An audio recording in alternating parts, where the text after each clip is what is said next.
मेरे रीबर्थ के बाद सबसे पहला काम जो मैंने किया वो था करोड़ों कैश उड़ाना, अपने बेस्ट फ्रेंड और कॉलेज की सबसे हसीन लड़की को साथ लेकर टैटू पार्लर जाना। अब तुम सोच रहे होगे यार ये पागल है क्या, लेकिन सुनो पूरी बात। शू यादव के लेफ्ट आर्म पर नजा और राइट आर्म पर एरलंग शेंशेंग जेंजुन का टैटू, जेंग शिन्ये की पीठ पर 9 हेवंस श्वान्यू और मेरे फ्रंट चेस्ट पर पांगू ओपनिंग द हेवन, पीठ पर 9 dragons pulling the coffin, left leg पर ईस्टर्न एम्परर ताई और राइट लेग पर क्यूतियान दास हेंग। इतना ही नहीं, मैंने 3 करोड़ कैश मॉर्टगेज करके एक एबंडेंट अंडरग्राउंड बंकर भी खरीद लिया जो एक सुनसान पहाड़ी में दफन था। पूरी दुनिया मुझे पागल और बर्बाद होता देख हंस रही थी, लेकिन उन्हें नहीं पता था कि सिर्फ 20 दिन बाद अपोकलिप्स आने वाला था। तभी वो दिन आता जब पूरी दुनिया के जानवर और पेड़ पौधे अचानक खतरनाक रूप से बदल जाते। जो कल तक घर में प्यार से बैठा कुत्ता था वो आज खून का प्यासा बीस्ट बन चुका होता। सड़क किनारे खड़े पेड़ इंसानों को चबाने वाली मशीनों में तब्दील हो जाते। इंसान जो कभी खुद को फूड चेन का सबसे ऊपर मानते थे एक ही पल में सबसे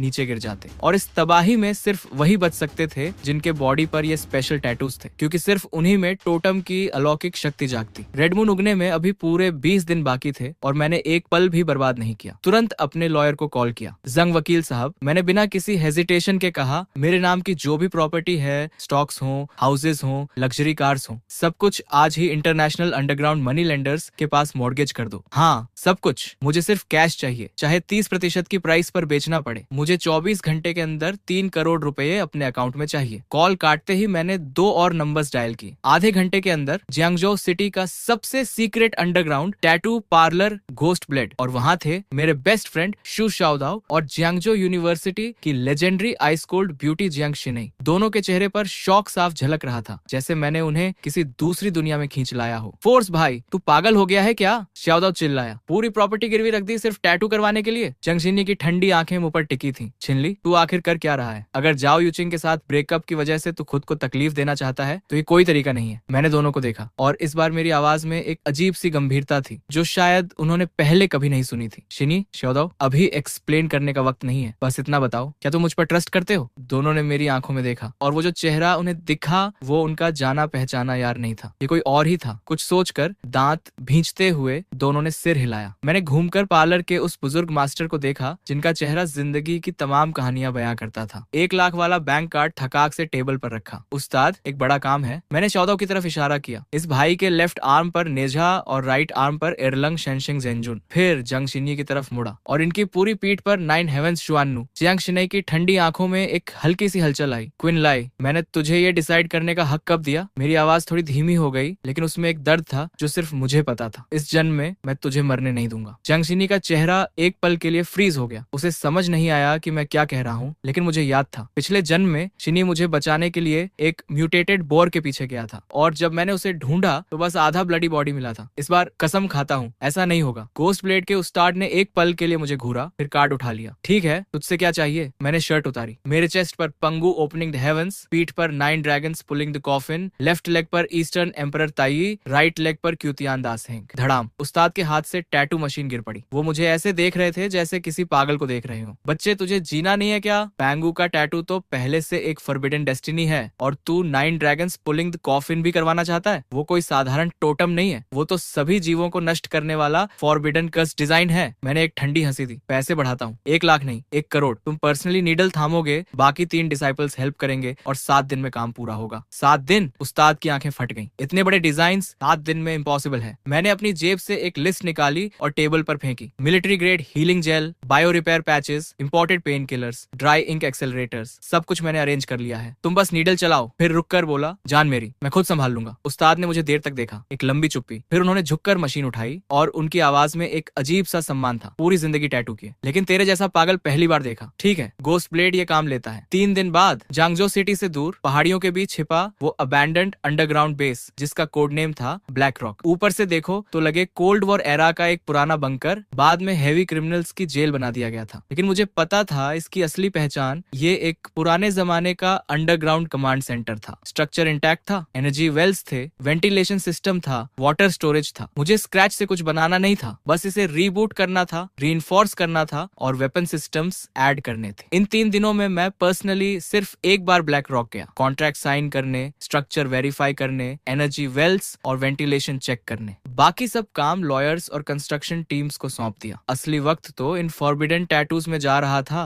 और वो एक पल के लिए भी रुक नहीं सकते थे। सर, आप सच में 3 करोड़ में ये जंगल वाला टूटा फूटा बंकर खरीदना चाहते हैं? प्रॉपर्टी एजेंट का माथा पसीने से भीगा हुआ था। वो जियांगजो के उस मशहूर स्पेंड थ्रिफ्ट एयर को देख रहा था जो अपनी दौलत बर्बाद करने के लिए जाना जाता था। सिर्फ खरीदना नहीं, रेनोवेट भी करना है। मैंने बेफिक्री से पेन उठाया और कॉन्ट्रैक्ट पर साइन किया। देश की सबसे बेहतरीन सिक्योरिटी कंस्ट्रक्शन टीम कांटेक्ट करो। 10 दिन में मुझे यहाँ एक ऐसी जगह चाहिए जहाँ मक्खी भी बिना परमिशन के न घुस सके। 5 मीटर ऊंची military grade titanium alloy walls, explosive proof gates, top tier ecological life support system और वो अंडरग्राउंड एनर्जी कोर जो अभी सील्ड है उसे फुली रिस्टोर करो। मैंने 1 अरब रुपए की चेक टेबल पर रखी। 10 दिन, ट्रिपल सैलरी, 24 घंटे 7 दिन शिफ्ट्स। पैसा कोई प्रॉब्लम नहीं। और जैसे जैसे मेरे कमांड्स एग्जीक्यूट होते गए पूरे जंगजो की कंस्ट्रक्शन इंडस्ट्री हिल गई। उधर मैं एक बार फिर उस डिमली लिट अंडरग्राउंड रूम में बैठा था, गोस्ट ब्लेड पार्लर की सबसे गहरी प्राइवेट सूट में। पीले बल्ब की रोशनी दीवारों पर गिर रही थी जिन पर डरावने और रहस्यमय टोटम डिजाइन्स लटके थे। हवा में डिसइंफेक्टेंट और टैटू इंक की मिलीजुली गंध थी। उस्ताद खुद नीडल थामे हुए थे। 3 डिसाइपल्स अलग अलग काम कर रहे थे, कलर मिक्सिंग, आउटलाइन और क्लीनिंग। मेरी पीठ पर 9 ड्रैगन्स पुलिंग द कॉफिन का पहला काला ड्रैगन अब आउटलाइन ले चुका था। आइज अभी नहीं बने थे, लेकिन उस अधूरी ड्रैगन की प्रेजेंस भी इतनी हैवी थी कि सामने खड़े आदमी की सांस रुक जाए। श्याओदाओ बगल में बैठा था। लेफ्ट आर्म पर नेजा बन चुका था और वो दर्द से दांत पीस रहा था। जियांग शिनी अलग स्वीट में थी जहां एक फीमेल टैटू आर्टिस्ट 9 हेवंस श्वन्यू के डिटेल्स पर काम कर रही थी। मेरा फोन पास में रखा था और स्क्रीन पर लॉयर, एजेंट, कंस्ट्रक्शन टीम और सप्लाईज वेंडर्स के मैसेजेस लगातार आ रहे थे। मैं एक तरफ नीडल की चुभन बर्दाश्त कर रहा था, दूसरी तरफ रिमोटली ब्लैक रॉक बेस का रेनोवेशन डायरेक्ट कर रहा था। टैटू और अपोकलिप्स बंकर दोनों एक साथ एक भी रुक नहीं सकता था। तभी फोन पर एक न्यूज नोटिफिकेशन आई। शॉकिंग, जियांगजो के अमीर एयर चिनली ने सारी प्रॉपर्टी बेच दी, अब अबैंडन्ड जंगल प्रिजन में रह रहे हैं। मैंने नोटिफिकेशन टैप करके लाइव स्ट्रीमिंग ऐप खोला और हॉट लिस्ट में सबसे ऊपर था वो आदमी जिसे देखते ही मेरे जबड़े भींच गए। जियांगजो के सबसे बड़े अमीर का बेटा शुरुई। लाइव स्ट्रीम की स्क्रीन पर शुरुई अपनी लग्जूरियस विला में बैठा था, हाथ में रेड वाइन का ग्लास झुलाते हुए, ठहाके लगाते हुए। हाँ, किनलिए को क्या हो गया यार, किसी ने झटका दे दिया क्या? कैमरे के सामने जाओ यूकिंग मुस्कुराते हुए बोली। शू शाओ, अच्छा हुआ, मैंने पहले ही भांप लिया था कि वो पागल है, इसलिए उसे छोड़कर आपके पास आ गई। कैमरे की रोशनी में जाओ यूकिंग की कमर पर एक नया टैटू चमक रहा था। लाल रंग की फूलों की डाली, खून जैसी लाल, बेहद सिलेक्टिव। मैंने एक नजर डाली और मेरी आंखें थोड़ी ठंडी हो गई। पिछले जन्म में जाओ यूकिंग के पास ये टैटू नहीं था। लगता है इस जन्म में शुरुई को खुश करने के लिए उसने काफी मेहनत की थी। शुरुई कैमरा की तरफ झुककर बोला, भाइयों कोई समझा इसे। चिनलाई ने न सिर्फ करोड़ों उस जंगल वाले टूटे बंकर में फूंक दिए, बल्कि सुना है सुपरमार्केट से टन्स ऑफ राइस और पोर्क भी ऑर्डर कर दिया है। शायद वहीं लाइफ बिताने का प्लान है। हाँ। चैट में कमेंट्स का तूफान आ गया। यार, पैसे वाले इंसान का ब्रेन इतना नेक्स्ट लेवल होता है। जियांग शिनी तो हम सबकी गॉडेस है, वो उस बंकर में जा रही है। चिनली को सीरियसली मेंटल हॉस्पिटल की जरूरत है। शू शाओदाओ ये सब देखते देखते गुस्से से कांप रहा था। फोर्स भाई, वो कमीना शुरुई ऑनलाइन तेरे खिलाफ माहौल बना रहा है, मुझे जाने दे, मैं उससे हिसाब करके आता हूँ। मैंने नीडल की चुभन को बर्दाश्त करते हुए स्क्रीन पर शुरुई की उस घमंडी शक्ल को देखा और शांत आवाज में कहा, उसे छोड़, जितना ऊंचा उछलेगा उतना ज्यादा रोएगा जब वक्त आएगा। शाओदाओ, सप्लाईज कॉन्वॉय पर नजर रख। हमारा अपोकलिप्स बंकर एक भी गलती अफोर्ड नहीं कर सकता। रीबर्थ को पूरे 7 दिन बीत चुके थे। इन 7 दिनों में मैंने वो अंडरग्राउंड रूम लगभग छोड़ा ही नहीं। घोस्ट ब्लेड के उस्ताद अपने 3 डिसिपल्स के साथ शिफ्ट्स में काम करते रहे। दिन में आउटलाइंस, रात में कलर्स और रात के पिछले पहर में टचअप्स। प्रोग्रेस तेज रखने के लिए मैंने ब्लैक मार्केट से मिलिट्री ग्रेड हीलिंग जेल और बायो रिपेयर पैचेस तक मंगवाए। हर टैटू सेक्शन कंप्लीट होते ही तुरंत जेल से सील कर देते, वरना इस इंटेंसिटी पर मेरी स्किन कब की जवाब दे चुकी होती। 7वीं रात के आखिर में घोस्ट ब्लेड के उस डिमली लिट स्वीट में टैटू मशीन की आवाज आखिरकार बंद हुई। शाओदो के नेजहा और एरलंग शेनशेंग जेनजुन 2 दिन पहले ही बन चुके थे। जियांग शिनी की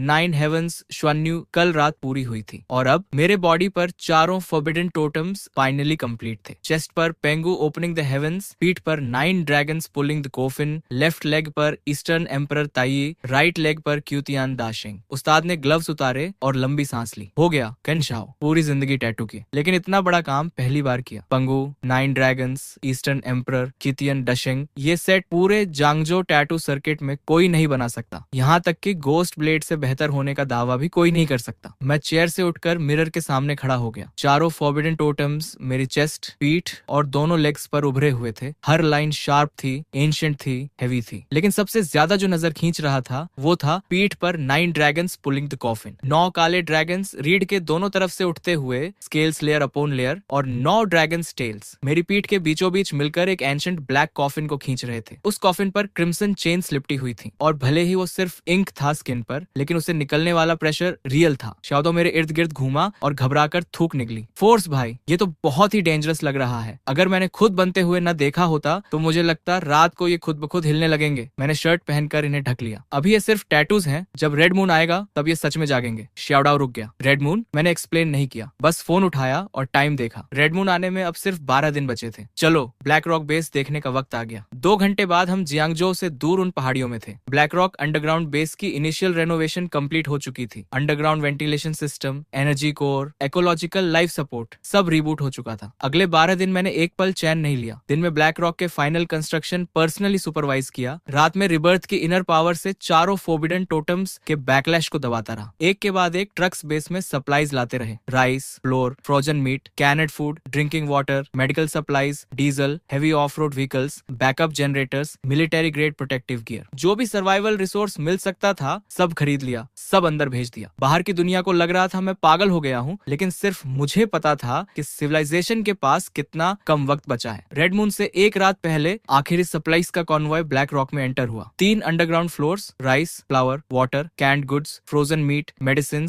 डीजल, जनरेटर्स, प्रोटेक्टिव गियर, सब कुछ छत तक भरा हुआ। शोदाओ वेयरहाउस के दरवाजे पर खड़ा था, आंखें फटी हुई थी। फोर्स भाई, तू यहाँ अगले जन्म तक रहने का प्लान बना रहा है क्या? जियांग शिनी चुपचाप ये सब देख रही थी। उसे पहले से पता था मैंने बहुत कुछ स्टॉक किया है, लेकिन इस अंडरग्राउंड वेयरहाउस को सामने से देखकर उसकी भौहें थोड़ी सिकुड़ गईं। छिनली, तू एक्चुअली किससे बचने की तैयारी कर रहा है? मैंने जवाब नहीं दिया, बस वेयरहाउस के बीच में आकर खड़ा हो गया और धीरे से अपना राइट हैंड उठाया। अगले ही पल एक थॉट और हुश, 3 फ्लोर जितना ऊंचा, हजारों टन्स का वो पूरा स्टोरेज एक ही सेकंड में हवा में गायब हो गया। जो वेयरहाउस अभी तक ठूंसा हुआ था वो अचानक खाली हो गया। बस फर्श पर हेवी वेट्स के निशान रह गए और हवा में डीजल और ग्रेन की महक। शाओडाओ जम गया। उसने पहले एक बार पलक झपकाई, फिर आंखें मली, फिर भागकर वेयरहाउस के बीच में गया और उस खाली जगह के 3 चक्कर लगाए। What the? उसने मेरी तरफ घूम कर देखा। आवाज क्रैक कर गई। फोर्स भाई, सामान कहाँ गया? मैंने आंख बंद की, खोली और हजारों टन का माल गायब। शाओडाओ अभी भी हक्का बक्का खड़ा था। यार ये मैजिक है क्या? जियांग शिनई की रिएक्शन उतनी ड्रामेटिक नहीं थी, लेकिन उसकी वो हमेशा शांत और ठंडी आंखें इस वक्त साफ हिली हुई थी। वो धीरे धीरे मेरे सामने आई और मेरे राइट हैंड को देखने लगी। फोर्स भाई, ये एक्चुअली क्या है? मैं एक पल चुप रहा। अब छुपाने का कोई फायदा नहीं था। रेड मून आने में 24 घंटे से भी कम बचे थे। उन्हें सच जानना जरूरी था। मैंने धीरे से कहा, ये एक हाफ लाइफ स्पेस है। मेरे बॉडी में जो कुछ स्पेशल चेंजेस आए हैं उनसे कनेक्टेड है। रीबर्थ के बारे में मैंने पूरी बात नहीं बताई। उन पर ट्रस्ट नहीं था, ऐसी बात नहीं थी, लेकिन अभी ज्यादा बताने से सिर्फ उनके दिमाग पर लोड बढ़ता। मैंने कंटिन्यू किया, बस इतना जानो, इस स्पेस में हजारों टन सामान स्टोर हो सकता है और अंदर टाइम लगभग रुका रहता है। खाना सड़ेगा नहीं, दवाइयां एक्सपायर नहीं होंगी, diesel, weapons, crystals,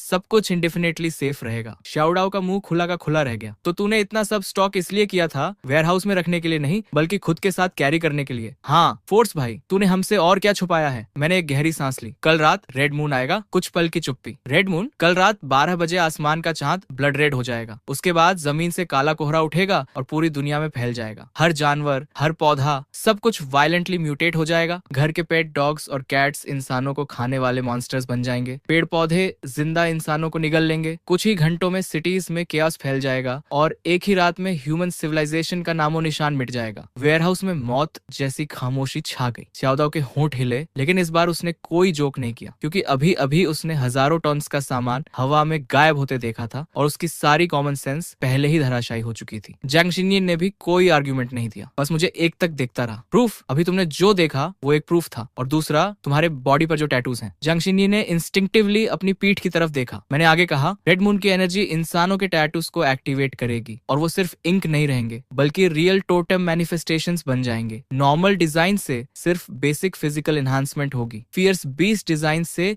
beast transformation abilities मिलेंगी। लेकिन मिथोलॉजिकल टोटम्स वो असली पावर अनलीश करते हैं। टोटम जितना एंशिएंट और कंप्लीट होगा, उसकी डेस्टिनी उतनी ही पावरफुल होगी, और अवेकनिंग के बाद उसकी स्ट्रेंथ उतनी ही टेरिफाइंग। शाओडाओ की आंखों में रियलाइजेशन आई। इसीलिए तूने मुझे नेजा और एरलांग शेन का टैटू करवाया, ताकि मैं जिंदा रह सकूं। हाँ, नेजा और एरलांग शेनशेंग जेनजून दोनों टॉप टियर माइथोलॉजिकल टोटम्स हैं। रेड मून अवेकनिंग को अगर तू झेल गया तो तू ज्यादातर अवेकनर से कहीं ज्यादा पावरफुल होगा। फिर मैं जियांग शिनी की तरफ मुड़ा। शिनी, तेरी 9 हेवंस श्वान्यू, अटैक, डिफेंस, प्यूरिफिकेशन और बैटलफील्ड कोऑर्डिनेशन सब में कैपेबल है। अपोकलिप्स में पॉइजनस क्रीचर्स, पोल्यूशन और मेंटल अटैक करने वाले म्यूटेटेड बीस्ट्स बढ़ते जाएंगे। तेरा टोटम बहुत जरूरी है। जियांग शिने के चेहरे पर शॉक धीरे धीरे एक गहरी टेंसनेस में बदल रही थी। तो तूने फैमिली की सारी प्रॉपर्टी बेची, ब्लैक रॉक बेस बनाया, हमें टैटूज करवाए, ये सब तूने प्लान करके किया था? तुझे पहले से पता था? हाँ। शाओदो की आंखें एकदम बदल गईं। रुक फोर्स भाई, तो फिर मेरे माँ बाप का क्या? वो अभी भी सिटी साउथ के रिपेयर शॉप में है। उसकी आवाज में एक दर्द था जो छुपाया नहीं जा सकता था। मैंने शांत आवाज में कहा, घबरा मत, मैंने पहले ही अरेंज कर दिया था। क्या मतलब? मैंने फोन निकाला और उसे एक लाइव वीडियो दिखाया। एक black bullet proof SUV city south की पुरानी गली के बाहर रुकी हुई थी। डोर खुला, 2 बॉडीगार्ड्स ब्लैक टैक्टिकल गियर में एक मिडिल एज्ड कपल को साथ लेकर गाड़ी में बैठा रहे थे। आदमी छोटे कद का था, गहरी सांवली स्किन, हाथों पर सालों की मैकेनिक वर्क के ऑयल के निशान। शाओदो स्क्रीन देखते देखते एकदम रो पड़ा। मैंने अंकल आंटी को बताया कि ब्लैक रॉक बेस को मेंटेनेंस और सपोर्ट स्टाफ चाहिए। मैंने कहा उन्हें अपोकैलिप्स के बारे में नहीं पता, बस इतना बताया कि कुछ दिनों के लिए हाई पेइंग जॉब है, कन्वॉय 20 मिनट में पहुंच जाएगा। शाओदो के होंठ कांप रहे थे, कुछ कहना चाहता था पर शब्द नहीं निकल रहे थे। पिछले जन्म में मुझे याद था, रेड मून आने के बाद शाओदो दीवाना होकर सिटी साउथ की तरफ भागा था, माँ बाप को बचाने के लिए। लेकिन वो पूरी गली म्यूटेटेड रैट्स के स्वार्म में डूब चुकी थी। उसे सिर्फ उसके बाप की टूटी हुई रेंच मिली थी और उसकी माँ का वो पुराना एप्रन जो वो फेंकने का दिल नहीं करती थी। उसके बाद शाओदो एक किलिंग मशीन बन गया था, बस मारता रहा जब तक बीस्ट टाइड में खुद नहीं मर गया। इस जन्म में मैं उन्हें ये दर्द नहीं सहने दूंगा। मैंने उसके कंधे पर हाथ रखा। चिंता मत अंकल आंटी, इस जन्म में मैं खुद लेकर आया। शाओदो ने सिर झुका लिया, कंधे हल्के से कांप रहे थे। काफी देर बाद उसने सिर उठाया, आंखें लाल थीं, लेकिन आवाज में सच्चाई थी। फोर्स भाई शुक्रिया। जंग शिनी ये सब चुपचाप देख रहा था, फिर धीरे से बोला, मेरे फादर का क्या? जंग एकेडमिशियन अभी सेफ हैं, मैंने कहा। ड्रैगन नेशन के एनर्जी रिसर्च इंस्टीट्यूट के एकेडमिशियन जंग चंगयुआन। आधे महीने पहले मिलिट्री उन्हें बेजिंग के अंडरग्राउंड बेस में ले गई है, एक top secret energy core project के लिए। वो अभी इस कंट्री की सबसे सेफ जगहों में से एक पर है। जंग शिनी की आंखों में एक फ्लैश आया। तुझे मेरे फादर का नाम पता है? हाँ। और मेरी माँ का? मैं थोड़ा रुका। जंग शिनी की माँ बहुत पहले गुजर चुकी थी। ये उसके दिल का एक ऐसा जख्म था जो कभी नहीं भरा। उसने खुद नहीं पूछा, बस एक बार धीरे से सिर हिलाया। समझ गई। मैंने दोनों को देखा और आवाज में फर्मनेस लाई। अब से black rock base completely sealed रहेगा, कोई बाहर नहीं जाएगा। शाओदो ने गहरी सांस ली और सिर हिलाया। जंग शिनी ने भी अपनी पीठ पर 9 हेवंस श्वान्यू टैटू पर हाथ रखा, जैसे उसकी असली पावर फील कर रहा हो। मैंने बेस के बाहर की रात को देखा, सब कुछ तैयार था। अगली सुबह ब्लैक रॉक बेस का अंडरग्राउंड लिविंग एरिया। शाओदो के माँ बाप को सबसे सेफ लिविंग क्वार्टर्स में सेटल कर दिया गया था। शाओदो के बाप शू जियांगुओ ने आर्मी में काम किया था। उन्हें नहीं पता था आगे क्या होने वाला है, लेकिन ब्लैक रॉक की डिफेंस सेटअप देखकर उन्हें कुछ तो फील हो गया। उन्होंने कुछ नहीं पूछा, बस शाओदो के कंधे पर हाथ रखा और कहा, क्वीन जनाब के साथ रह, अच्छे से काम कर। लीगिलन सुबह से किचन में लगी थी और किसी तरह सबके लिए एक पूरी पॉट भर डम्पलिंग्स बना दी। शाओदो खाते खाते आंखें पोंछ रहा था, लेकिन होंठों पर मुस्कान थी। अपोकलिप्स आने से पहले एक घर जैसी गर्म मील, शायद यही वो आखिरी लग्जरी थी जो बहुत से लोगों को नसीब नहीं होने वाली थी। पिछली रात मैंने आखिरी सप्लाईज हाफ लाइफ स्पेस में स्टोर कर दी थी। ब्लैक रॉक बेस का 10 टन का टाइटेनियम एलॉय डोर रात के आखिरी पहर में परमानेंटली लॉक हो गया। पूरा अंडरग्राउंड फोर्ट्रेस रोशनी से जगमगा रहा था। सालों से सील्ड एनर्जी कोर परफेक्टली चल रही थी। सर्विलांस स्क्रीन पर बाहर की 360 डिग्री फीड आ रही थी। शाओदो एक बाउल डम्बलिंग्स लिए मॉनिटर्स के सामने बैठा था। जियांग शिनई जायंट स्क्रीन के सामने खड़ा एक्सटर्नल डिफेंस सिस्टम्स चेक कर रहा था। उसके बॉडी पर 9 हेवंस श्वान्यू टैटू पूरी तरह हील हो चुका था और उसकी हमेशा की ठंडी ऑरा में अब एक अजीब सी कटिंग एज थी। तभी मेरे फोन पर एक नोटिफिकेशन आई। शूरुई फिर लाइव था। स्क्रीन पर शूरुई अपनी सिटी सेंटर की लग्जूरियस विला में एक लैविश पार्टी होस्ट कर रहा था। Crystal chandeliers, champagne tower, music, girls, rich kids, पूरा सीन था। मैंने ऊपर देखा, रेड मून आने में 1 घंटे से भी कम बचा था। शूरुई जाओ यूचिंग को बाहों में लिए कैमरा पर बोल रहा था, भाइयों देखा, वो पागल छिनली अब तक जंगल वेल बंकर में घुस गया होगा। प्रॉपर्टी बेची, राइस और पोर्क स्टॉक किया, जियांग शिनई को टैटू करवाया। यार सच में सोचता है अपोकैलिप्स आएगा? हाँ हाँ हाँ। जाओ यूकिंग उसके कंधे पर सिर रखे खिलखिला रही थी। शू शाओ, सच कहूं तो मुझे कल देखना है छिनली का क्या हाल होगा। शूरुई ने वाइन ग्लास लहराया। कल सुबह कुछ नहीं हुआ तो मैं खुद जाऊंगा उस जंगल में, उसका बंकर तोड़ूंगा और पर्सनली उसे मेंटल हॉस्पिटल पहुंचाऊंगा। लाइव चैट में कमेंट्स का तूफान था, मजाक, गाली, ट्रोलिंग, लेकिन ब्लैक रॉक बेस के अंदर सिर्फ एनर्जी कोर की गहरी गुनगुनाहट थी। मैंने रिस्ट वॉच देखी, 11:59 PM। रेड मून आने में सिर्फ 10 सेकंड बचे थे। मैंने फॉक रख दी। बाहर दुनिया पार्टी कर रही थी, यहाँ सिर्फ एक गहरा सन्नाटा था। 10, 9, 8।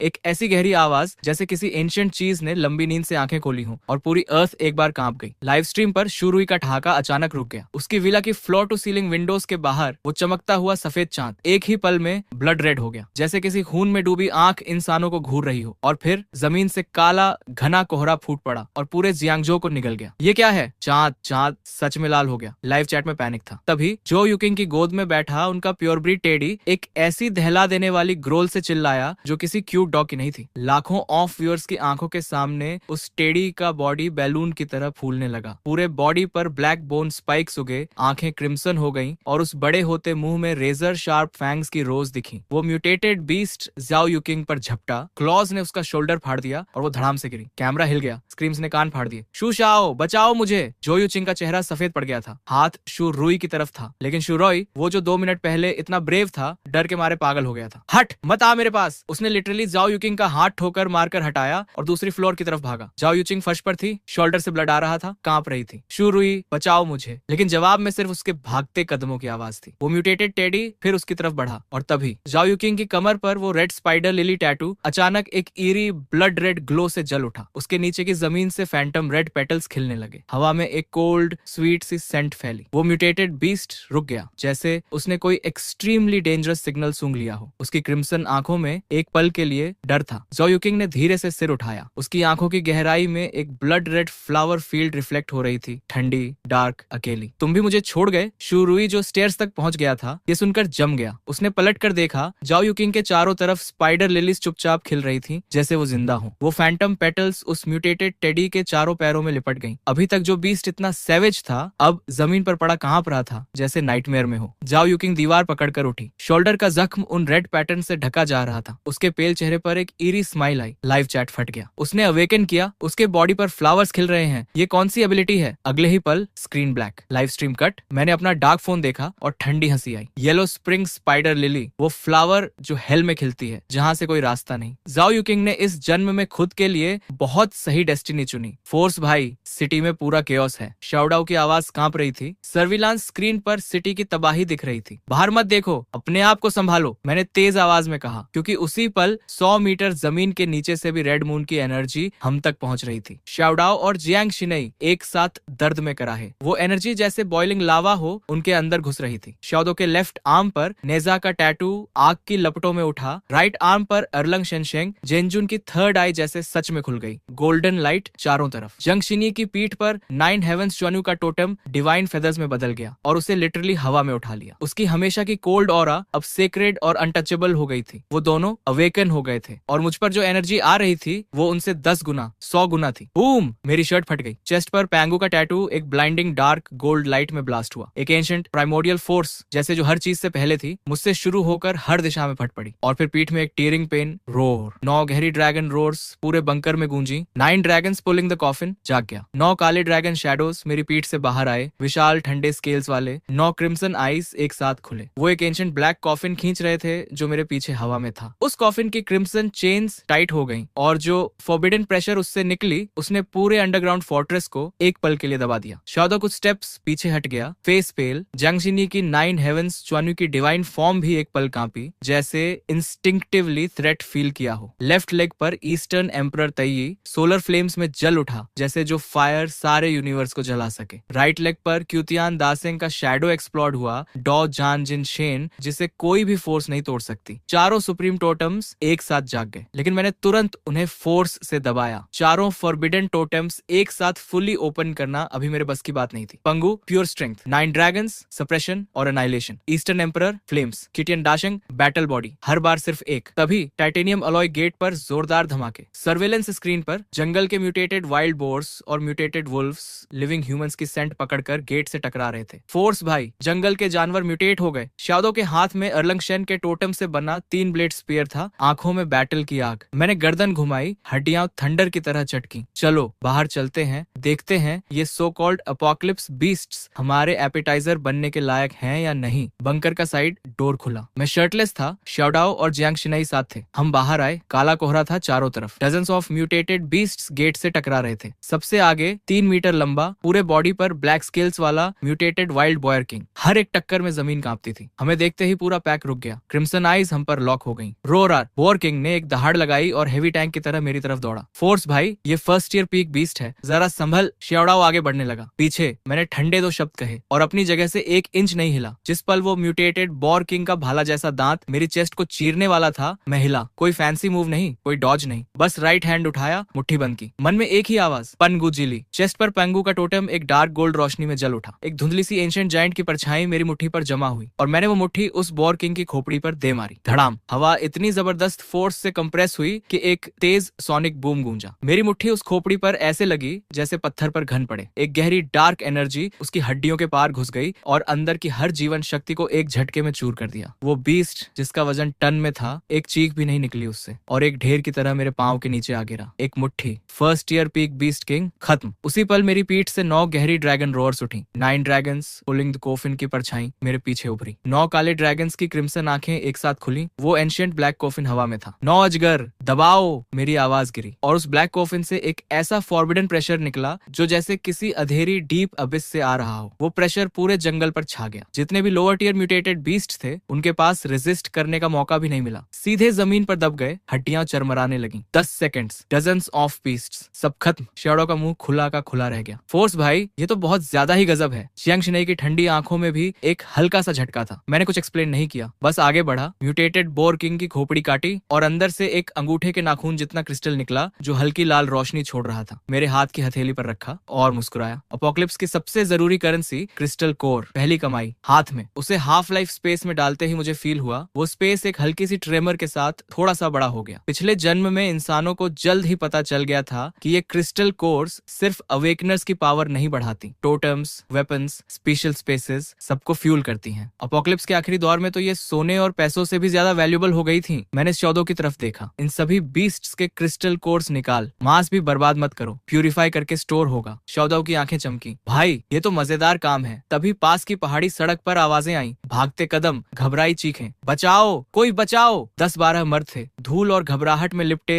बंकर की तरफ भाग रहे थे। पीछे लेपर्ड जितनी बड़ी म्यूटेटेड ब्लड ब्लेड मैंटाइसिस थी। मैंने आंखें सिकोड़ी और सबसे आगे वाले को पहचाना, ल्यू फैटी, वही जो ब्लैक रॉक बेस के बाहरी कंस्ट्रक्शन का ठेकेदार था। पिछले जन्म में इसी ने मुझे तब धोखा दिया था जब मैं सबसे कमजोर था। मुझे बीस्ट्स के सामने धकेल कर खुद भाग गया था। चिन साहब बचाओ, अंदर घुसने दो, हम सब जांगजो के हैं, आप देखते कैसे रह सकते हो। मैं वहीं खड़ा रहा, ठंडी नजर। देख सकता हूँ, मेरी आंखों में एक फ्रॉस्ट था। जब तुमने पिछली बार धोखा दिया था तब नहीं सोचा था कि सब जांगजो के हैं। ल्यू फैटी समझा नहीं मेरी बात, लेकिन मेरी आंखें पढ़ ली। उनमें बचाने वाला भाव नहीं था, वो मुर्दों को देखने वाली नजर थी। मैंने राइट हैंड उठाया। मेरे बंकर में कूड़ा नहीं आता। एक स्नैप और टाइटेनियम अलॉय वॉल पर हाई वोल्टेज करंट की लहर दौड़ी। सबसे आगे वाली ब्लड ब्लेड मैंटिसेस सीधे करोड़ों वोल्ट्स की बिजली में उड़ गई। ल्यू फैटी जमीन पर बैठ गया। क्विन शाओ, गलती हो गई, सच में माफ करो, मैंने पलटते हुए कहा। मैं बेगुनाहों पर हाथ नहीं उठाता, लेकिन दुश्मन नहीं बचाता और बुरे इंसान जिंदा नहीं छोड़ता। टाइटेनियम डोर बंद हो गया। बाहर की चीखें धीरे धीरे काले कोहरे में दफन हो गईं। रेड मून के तीसरे दिन बाहर की दुनिया जीती जागती नरक बन चुकी थी। सिटी सेंटर में जली हुई गाड़ियां और मलबा था। म्यूटेटेड स्ट्रे कैट्स और डॉग्स बछड़े जितने बड़े झुंड बनाकर सड़कों पर बचे खुचे इंसानों का शिकार कर रहे थे। और उधर ब्लैक रॉक बेस के अंदर बटर हॉट पॉट की खुशबू हवा में तैर रही थी। श्योडो मुंह भर भर कर खा रहा था। फोर्स भाई, अपोकैलिप्स अगर ऐसे ही चलता रहा तो मुझे कोई दिक्कत नहीं है। जियांग शिनई ने एक नजर उस पर डाली। बाहर जाकर देख। श्योडो तुरंत चुप हो गया। मैंने ठंडी बियर का एक घूंट लिया और सोफा पर टेक लगाई। तभी तीखी अलार्म, बीप बीप बीप, चेतावनी। बाहरी पेरीमीटर पर बड़ी संख्या में हीट सिग्नेचर्स डिटेक्ट हुए। मैंने मॉनिटर खोला। बंकर से 1 किलोमीटर दूर पहाड़ी सड़क पर 500-600 लोगों का हुजूम आ रहा था। हाथों में चाकू, स्टील पाइप्स और कई लोगों के पास ऑटोमेटिक राइफल्स। सबसे आगे एक गंजा चौड़े कंधों वाला मर्द था, शर्टलेस, चेहरे पर कठोर भाव। उसके पूरे बॉडी पर एक ब्लड रेड जायंट पाइथन का टैटू लिपटा था। चिंगलोंग गैंग का बॉस लॉन्गवू। पिछले जन्म में इस लॉन्गवू ने अपने S tier blood python totem के दम पर अपोकैलिप्स की शुरुआत में तबाही मचाई थी। आज इसने मुझे निशाना बना लिया था। मॉनिटर पर लॉन्गवू चिल्लाया, सुन अंदर वाले, पता है तूने कितना माल भरा है? दरवाजा खोल, खाना और औरतें बाहर कर। मूड अच्छा रहा तो जान बख्श देंगे, वरना आज ये कछुए का खोल तोड़कर ही जाऊंगा। ये कमीने जियांग शिनी पर भी नजर रख रहे थे। मैं मुस्कुराया, रुको जरा, करोड़ों में डिफेंस सिस्टम लगाया है, कुछ तो टेस्ट होना चाहिए। बंकर के बाहर लॉन्गवू काफी देर इंतजार करता रहा। जब कोई जवाब नहीं आया तो गुस्से से लाल हो गया। आगे बढ़ो, रॉकेट से उड़ा दो दरवाजा। 3 रॉकेट्स अपनी पूंछ की आग के साथ गेट से जा टकराए। धमाका इतना जोरदार था कि रात का आसमान हिल गया। चिंगलों के बदमाश खुशी से चिल्लाए, टूट गया, हा हा हा, कैसा फोर्ट्रेस। लेकिन जब धुआं छौटा, वो silver grey titanium alloy door वहीं था, एक खरोंच तक नहीं। सबके चेहरे जम गए। लॉन्गवू की आंखें सिकुड़ी। और मारो। उसी पल दीवार के ऊपर मेटल पैनल्स दोनों तरफ खिसके। Cut cut cut. 12 heavy Gatling guns अंधेरे में से बाहर बाहर आई। उनके बैरल के मुंह नीचे भीड़ पर लॉक हो गए। मैं मॉनिटर रूम में वाइन ग्लास रखते हुए बोला, एक बार वार्निंग। बाहरी स्पीकर से आवाज गूंजी, ये ब्लैक रॉक प्राइवेट प्रॉपर्टी है, अभी चले जाओ वरना नतीजा खुद भुगतो। लॉन्ग वो जोर से हंसा, प्राइवेट प्रॉपर्टी?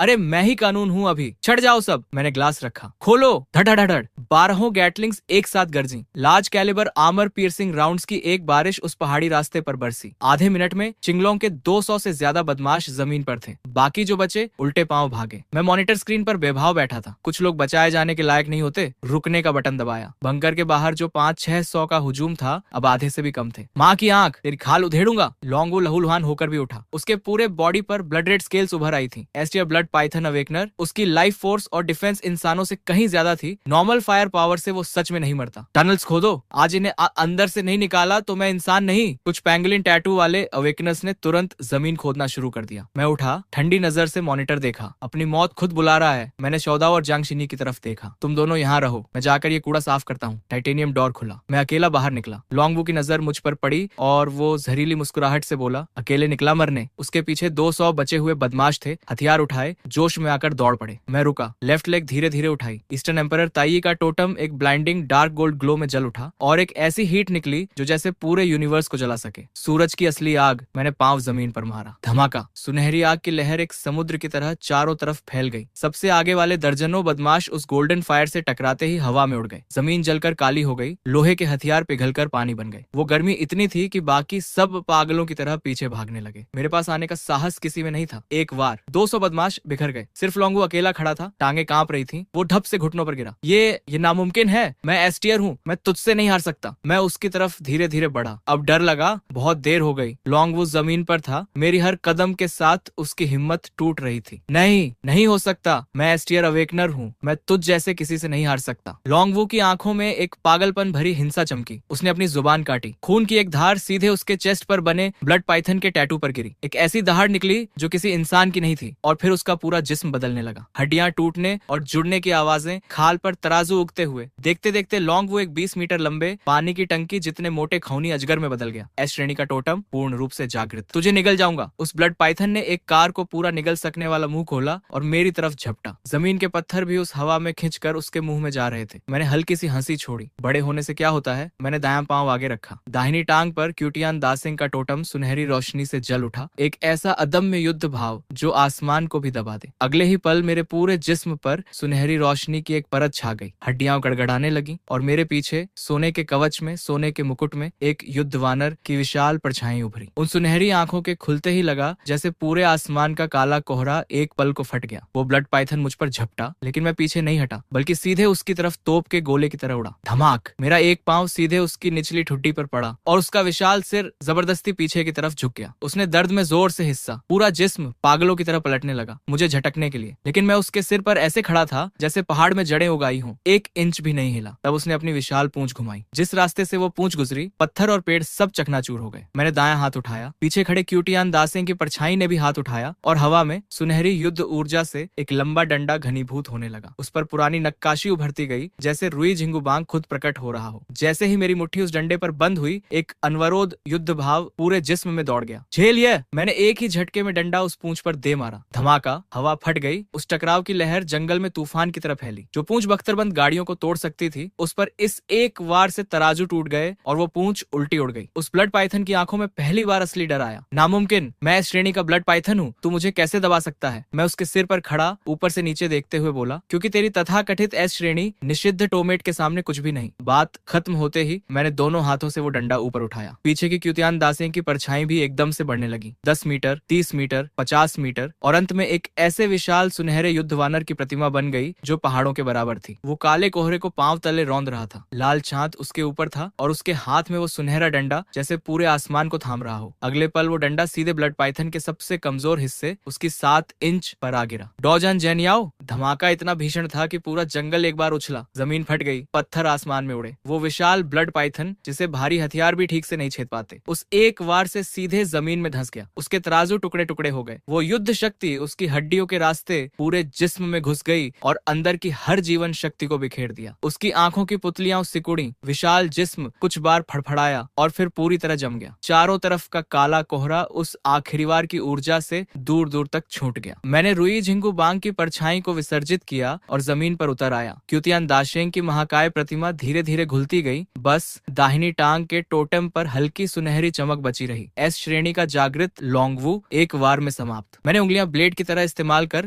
ब्लड पाइथन की खोपड़ी काटी। अंदर से क्रिस्टल कोर निकली, गहरी लाल रोशनी में डूबी। ठीक है, एस श्रेणी के टोटेम की क्रिस्टल कोर काम आएगी। उसे हाफ लाइफ स्पेस में डाला और वापस मुड़ा। पीछे सारे बचे हुए बदमाश जमीन पर थे। एक भी मेरी आंखें उठाकर देखने की हिम्मत नहीं कर रहा था। उस मैदान से सैकड़ों क्रिस्टल कोर्स जमा हुई, ज्यादातर निचले दर्जे की, लेकिन तादाद बेशुमार थी। इतनी सारी ऊर्जा हाफ लाइफ स्पेस में जाते ही मैं साफ महसूस कर सका। स्पेस का दायरा बढ़ रहा था और अंदर की मूल शक्ति और गहरी होती जा रही थी। लेकिन सबसे बड़ी खुशी तब हुई जब पीठ पर 9 dragons pulling the coffin totem ने एक अजीब सी सूचना दी। उस काले ताबूत पर लिपटी 9 लाल जंजीरों में से पहली जंजीर हल्की सी ढीली पड़ रही थी। मैंने आंखें बंद की और उस टोटम से आ रहे गहरे संकेत को महसूस किया। 9 ड्रैगन्स पुलिंग द कॉफिन, ये सिर्फ दबाने वाला टोटम नहीं था, इसकी असली और भयावह शक्ति थी निगलना। दुश्मन की क्रिस्टल कोर्स, नष्ट हुए टोटम्स के अवशेष, हर वो ऊर्जा जो बदली जा सके, सब कुछ निगल कर वापस मुझे लौटाना। मेरे जिस्म को मजबूत करना, मूल शक्ति को गहरा करना, हाफ लाइफ स्पेस को विस्तार देना। इस शक्ति का नाम था ताबूत निगलन। लेकिन अभी पहली जंजीर पूरी तरह खुली नहीं थी। उसे खोलने के लिए एक और ऊंचे दर्जे की क्रिस्टल कोर चाहिए थी, कम से कम 5वें स्तर के बीस्ट की, 5वें स्तर की क्रिस्टल कोर। मैंने आंखें खोली, होठों पर हल्की मुस्कान। पिछले जन्म में याद था, रेड मून के कुछ ही समय बाद पूर्वी समुद्र की तरफ से एक 5वें स्तर का बीस्ट किंग प्रकट हुआ था, समुद्र रक्षक अजगर शिकारी। उस चीज ने लगभग पूरे जियांगजो को तबाह कर दिया था। इस जन्म में उसकी क्रिस्टल कोर मेरी होगी। मैं इत्मीनान से पलटा और बंकर में वापस आ गया। भारी दरवाजा बंद हुआ और बाहर की कत्लेआम की दुनिया दूर हो गई। शवदाव दौड़ता हुआ मिला, आंखों में जोश था। फोर्स भाई, तू बिल्कुल बेहिसाब है। जियांग जिंडी ने एक गर्म तौलिया आगे बढ़ाया। उसकी खूबसूरत आंखों में एक अजीब सी चमक थी। थक गया होगा, हॉट पॉट अभी भी गर्म है। मैंने हाथ पहुंचे, सोफा पर बैठ गया और एक टुकड़ा वगेयू बीफ उठाया। उसी वक्त हजारों किलोमीटर दूर बीजिंग के 500 मीटर नीचे सर्वोच्च सैन्य केंद्र में माहौल दबी घुटन से भरा था। रिपोर्ट, पूर्वी क्षेत्र की तीसरी रक्षा पंक्ति टूट गई। 3/4 स्तर के बीस्ट्स ने घेरा तोड़ा। रिपोर्ट, दक्षिणी तट पर असामान्य समुद्री तूफान। गहरे समुद्र से कोई विशाल जीव तट पर आ रहा है। रिपोर्ट, तीसरे स्तर से ऊपर के बीस्ट्स पर भारी हथियारों का असर तेजी से घट रहा है। हमारी जागृत सेना को भारी नुकसान हो रहा है। एक के बाद एक बुरी खबरें जैसे भारी घन पड़ रहे हों। विशाल डिजिटल नक्शे के सामने खड़े सेनापति ने दर्द से आंखें बंद कर लीं। वो देश के सर्वोच्च सैन्य अधिकारी थे। रेड मून को सिर्फ 3 दिन हुए थे और इंसानों की सदियों की तथाकथित आधुनिक सभ्यता आदि तबाह हो चुकी थी। यहाँ तक कि सेना भी उन भयावह विशालकाय बीस्ट्स के सामने कमजोर पड़ने लगी थी। क्या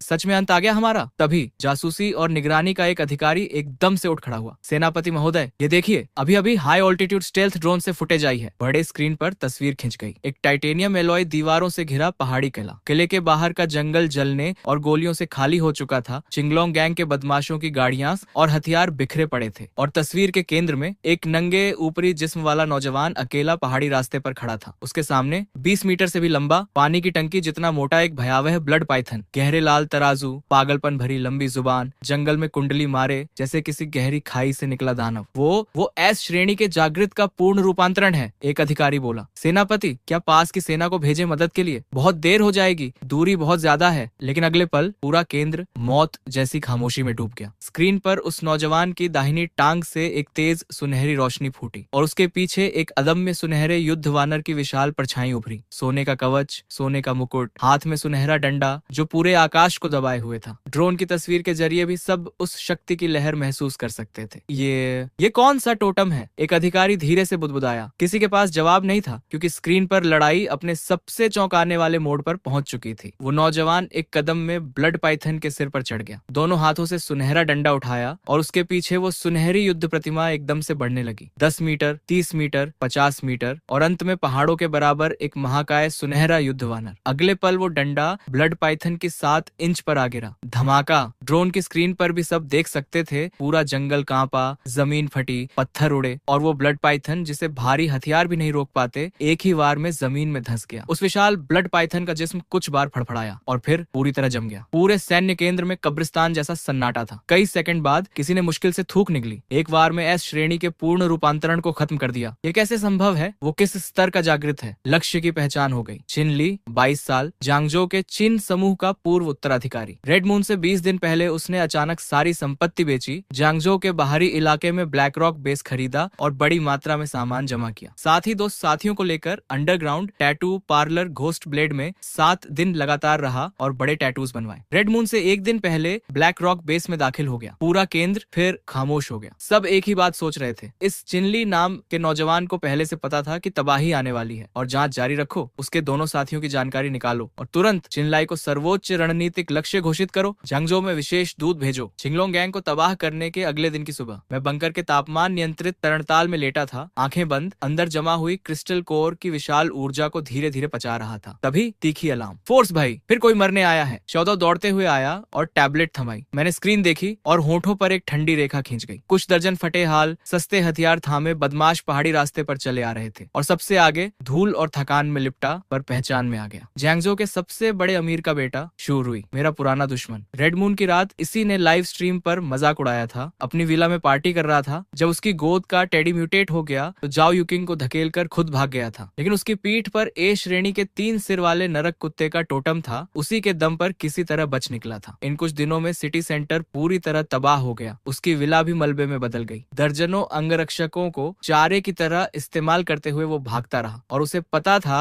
कि पूरे जियांगजो में एकमात्र सच में सुरक्षित जगह मेरा यही बंकर था। इसलिए पागले कुत्ते की तरह ढूंढते हुए यहाँ तक आ पहुंचा। छिनली, मुझे पता है तू अंदर है। शूरुई कैमरा की तरफ उंगली उठाकर पागलों की तरह चिल्लाया। तू क्या सोचता है इस खोल में बंद हो गया तो बच जाएगा? मैंने नरक कुत्ते की शक्ति जगा ली है। मैं अब ताकतवर हूँ। आज तेरा दरवाजा तोड़कर सारा माल उठा लूंगा। ए श्रेणी का टोटम और इतना इतरा रहा है। मैं तरणताल से उठा, तौलिया से जिस्म पहुंचा। फोर्स भाई, मैं जाता हूँ, निपटाता हूँ। रहने दे, मैंने कहा। पिछले जन्म का हिसाब अपने हाथ से चुकाऊंगा। दरवाजा खोलो। भारी टाइटेनियम डोर धीरे धीरे खुला। मैं अकेला बाहर निकला। चिनली, आखिर निकला बाहर। शूरुई की आवाज में जहर था, लेकिन उसके पीछे के बदमाश मुझे देखते ही कांप गए। उनके घुटने खुद ब खुद कमजोर हो रहे थे। तेरे पीछे इन चंद लोगों से मेरा माल छीनेगा? मैंने उन डरे हुए चेहरों पर एक नजर डाली। तुझसे निपटने के लिए मैं अकेला काफी हूँ। देख क्या लाया हूँ तेरे लिए। शूरुई ने पीछे इशारा किया। भीड़ धीरे धीरे चिरी और काले कोहरे से एक साया निकला। खून से रंगी लाल पोशाक, बर्फ जैसी सफेद त्वचा, चेहरे की नफासत अभी भी थी, लेकिन आंखों में एक याओई सी लाली थी। कमर पर वो blood red spider lily tattoo धीरे धीरे खिल रहा था। उससे अर्ध पारदर्शी लाल पंखुड़ियां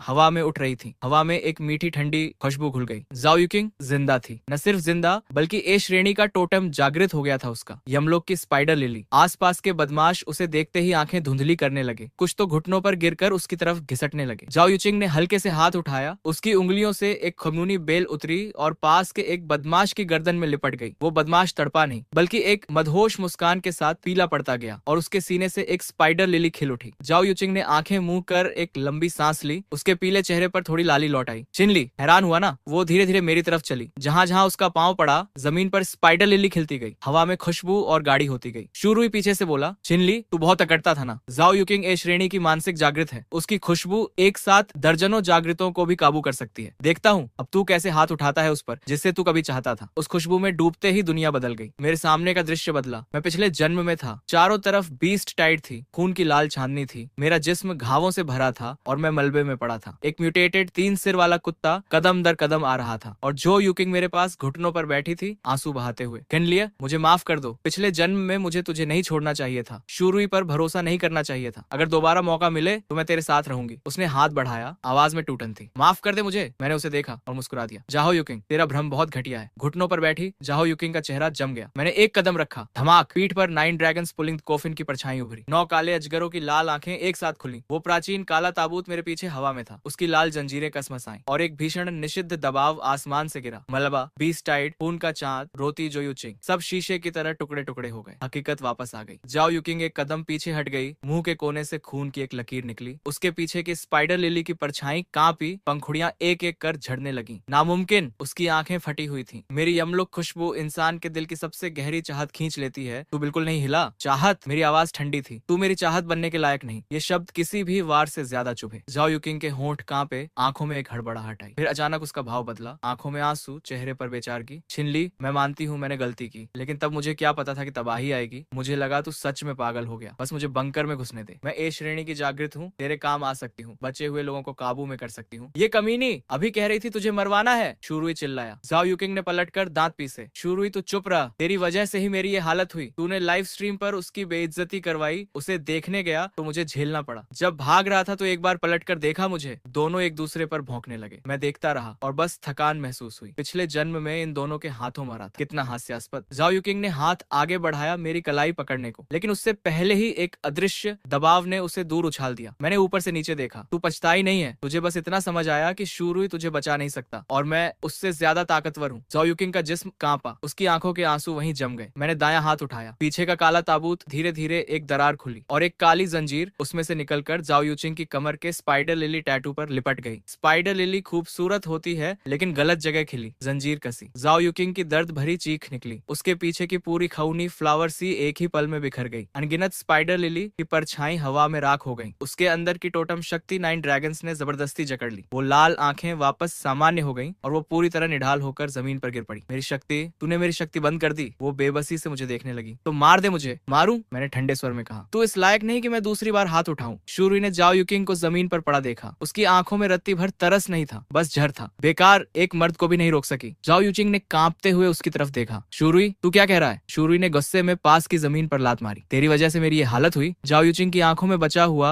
आखिरी सपना चकनाचूर हो गया। मैंने ये तमाशा देखा और बस एक उदासी महसूस हुई। तबाही किसी को नहीं बदलती, वो बस अंदर छुपे गंदे सच को बाहर खींच लाती है। मैंने धीरे धीरे शूरुई की तरफ नजर घुमाई। नाटक खत्म, अब तेरा और मेरा हिसाब। शूरुई के चेहरे की वो जहरीली मुस्कान पूरी तरह गायब हो गई। बचा सिर्फ नंगा डर। शूरुई को आखिरकार समझ आ गया, उसका ए श्रेणी का नरक कुत्ता मेरे सामने कुछ भी नहीं। नामुमकिन, मैं ए श्रेणी का जागृत हूँ, मैं अजेय हूँ। वो पूरी तरह पागल हो गया। आसमान की तरफ मुंह करके एक जानवर जैसी धाड़ निकाली। पीठ की कमीज फट गई। उसके पीछे एक 5 मीटर लंबे 3 सिरों वाले नरक कुत्ते की परछाई उभरी। उसके जिस्म पर गहरी काली लपटें थीं। शूरुई का जिस्म फूलने लगा। हाथ नुकीले पंजों में बदले। गंधक की दम घोंटने वाली बदबू हवा में भर गई। वो मेरी तरफ झपटा। मर जा! बीच का कुत्ते का सिर खुला और एक काली आग की लपट मेरी तरफ आई। मैंने बचने की भी जहमत नहीं उठाई। ए श्रेणी, मेरे सामने कुत्ते से भी बदतर। मैंने एक गहरी सांस ली। अंदर मूल शक्ति से तराशी हुई वो भयावह जीवन ऊर्जा जैसे नदी का सैलाब उमड़ा। कोई टोटम नहीं, कोई परछाई नहीं, सिर्फ सीधा जिस्मानी दम। दायां मुट्ठी पीछे खींची और तोप के गोले की तरह उस काली आग में घुस गई। धमाक! मुट्ठी ने उस काली आग को बीच से चीर दिया और सीधे शूरुई के गर्वीले पंजे पर जा पड़ी। कड़क! हड्डी टूटने की वो आवाज और उसका दाहिना बाजू एक तरफ झुक गया। लेकिन वो धक्का रुका नहीं, सीधे उसके सीने पर पड़ा। धमाका! शूरुई के मुंह से खून का फव्वारा निकला और वो हवा में उड़कर जमीन पर पड़ा। नामुमकिन, तूने कोई टोटम भी नहीं जगाया, फिर भी इतना ताकतवर कैसे? उसने ढंसी हुई छाती पर हाथ रखा, आंखों में गहरा डर, क्योंकि तू बहुत कमजोर है। मैं उसके सामने आकर ऊपर से नीचे देखता रहा। छिनली, छिनशाओ, गलती हो गई, माफ कर दे। वो गिड़गिड़ाया। मेरी आंखों में कोई हलचल नहीं थी। पिछले जन्म में तूने मुझे 20 टाइड में धकेला था, इस जन्म में मैं तुझे 20 टाइड में नहीं धकेलूंगा। शूरुई की आंखों में एक पल के लिए उम्मीद की किरण आई, क्योंकि ये तो बहुत आसान होगा तेरे लिए। मैंने धीरे से हाथ उठाया। 9 ड्रैगन्स पुलिंग द कोफिन की परछाई उभरी। वो काला ताबूत थोड़ा खुला और एक काली जंजीर निकलकर सीधे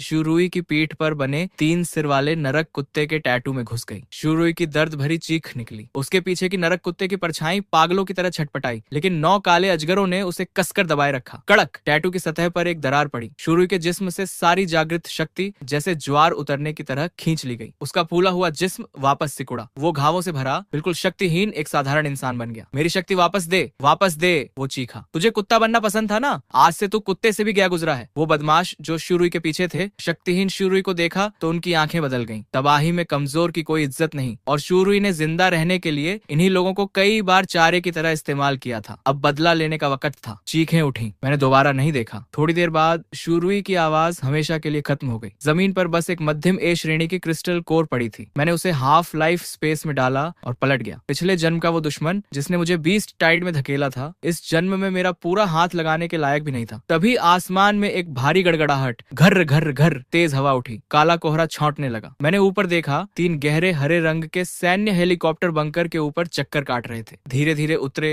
दरवाजे खुले और 2 कतारों में पूरी तरह हथियार बंद विशेष सैनिक नीचे कूदे। चारों तरफ चौकसी में खड़े हो गए। फिर एक वरिष्ठ अधिकारी कुछ अंगरक्षकों के साथ तेज कदमों से आया। छेन साहब, नमस्कार। मैं पूर्वी क्षेत्र का उप सेनापति लेजान हूँ। सर्वोच्च सेनापति के आदेश पर मिलने आया हूँ। ले सेनापति, तकलीफ उठाई। मैंने कहा, बाहर हर तरफ बीस्ट्स हैं, फिर भी यहाँ तक पहुँचे, इसका मतलब है सैन्य केंद्र अभी भी पूरी कोशिश में है। लेजा की आंखों में हल्की हैरानी आई। उसे लगा था इतनी ताकत वाला जागृत सेना को शायद हिकारत से देखे, लेकिन मैं जानता था तबाही में सेना ही आम लोगों की आखिरी ढाल है। उनके बिना जांगजो और भी जल्दी बिखर जाता। लेजान ने गहरी सांस ली। छिन साहब, हमने एस श्रेणी के ब्लड पाइथन को आपके हाथों खत्म होते देखा। आपकी शक्ति हमारे पूरे जागृत तंत्र से परे है। सर्वोच्च सेनापति चाहते हैं कि आपके साथ सर्वोच्च स्तर का युद्धकालीन सहयोग स्थापित हो। हम जबरदस्ती नहीं करेंगे, ब्लैक रॉक बेस मांगेंगे नहीं, बस यही चाहते हैं कि जब देश पर भारी संकट हो आप अपनी सामर्थ्य के अनुसार मदद करें। ठीक है, ली जान की आंखें चमकी। मैंने आगे कहा, लेकिन मेरा तरीका स्वतंत्र रहेगा, मैं किसी नियमित सैन्य ढांचे में नहीं आऊंगा। ब्लैक रॉक एक स्वतंत्र सहयोग केंद्र रहेगा। सेना अपना काम करे, व्यवस्था बनाए, बचे हुओं को सुरक्षित करे, मोर्चा थामे।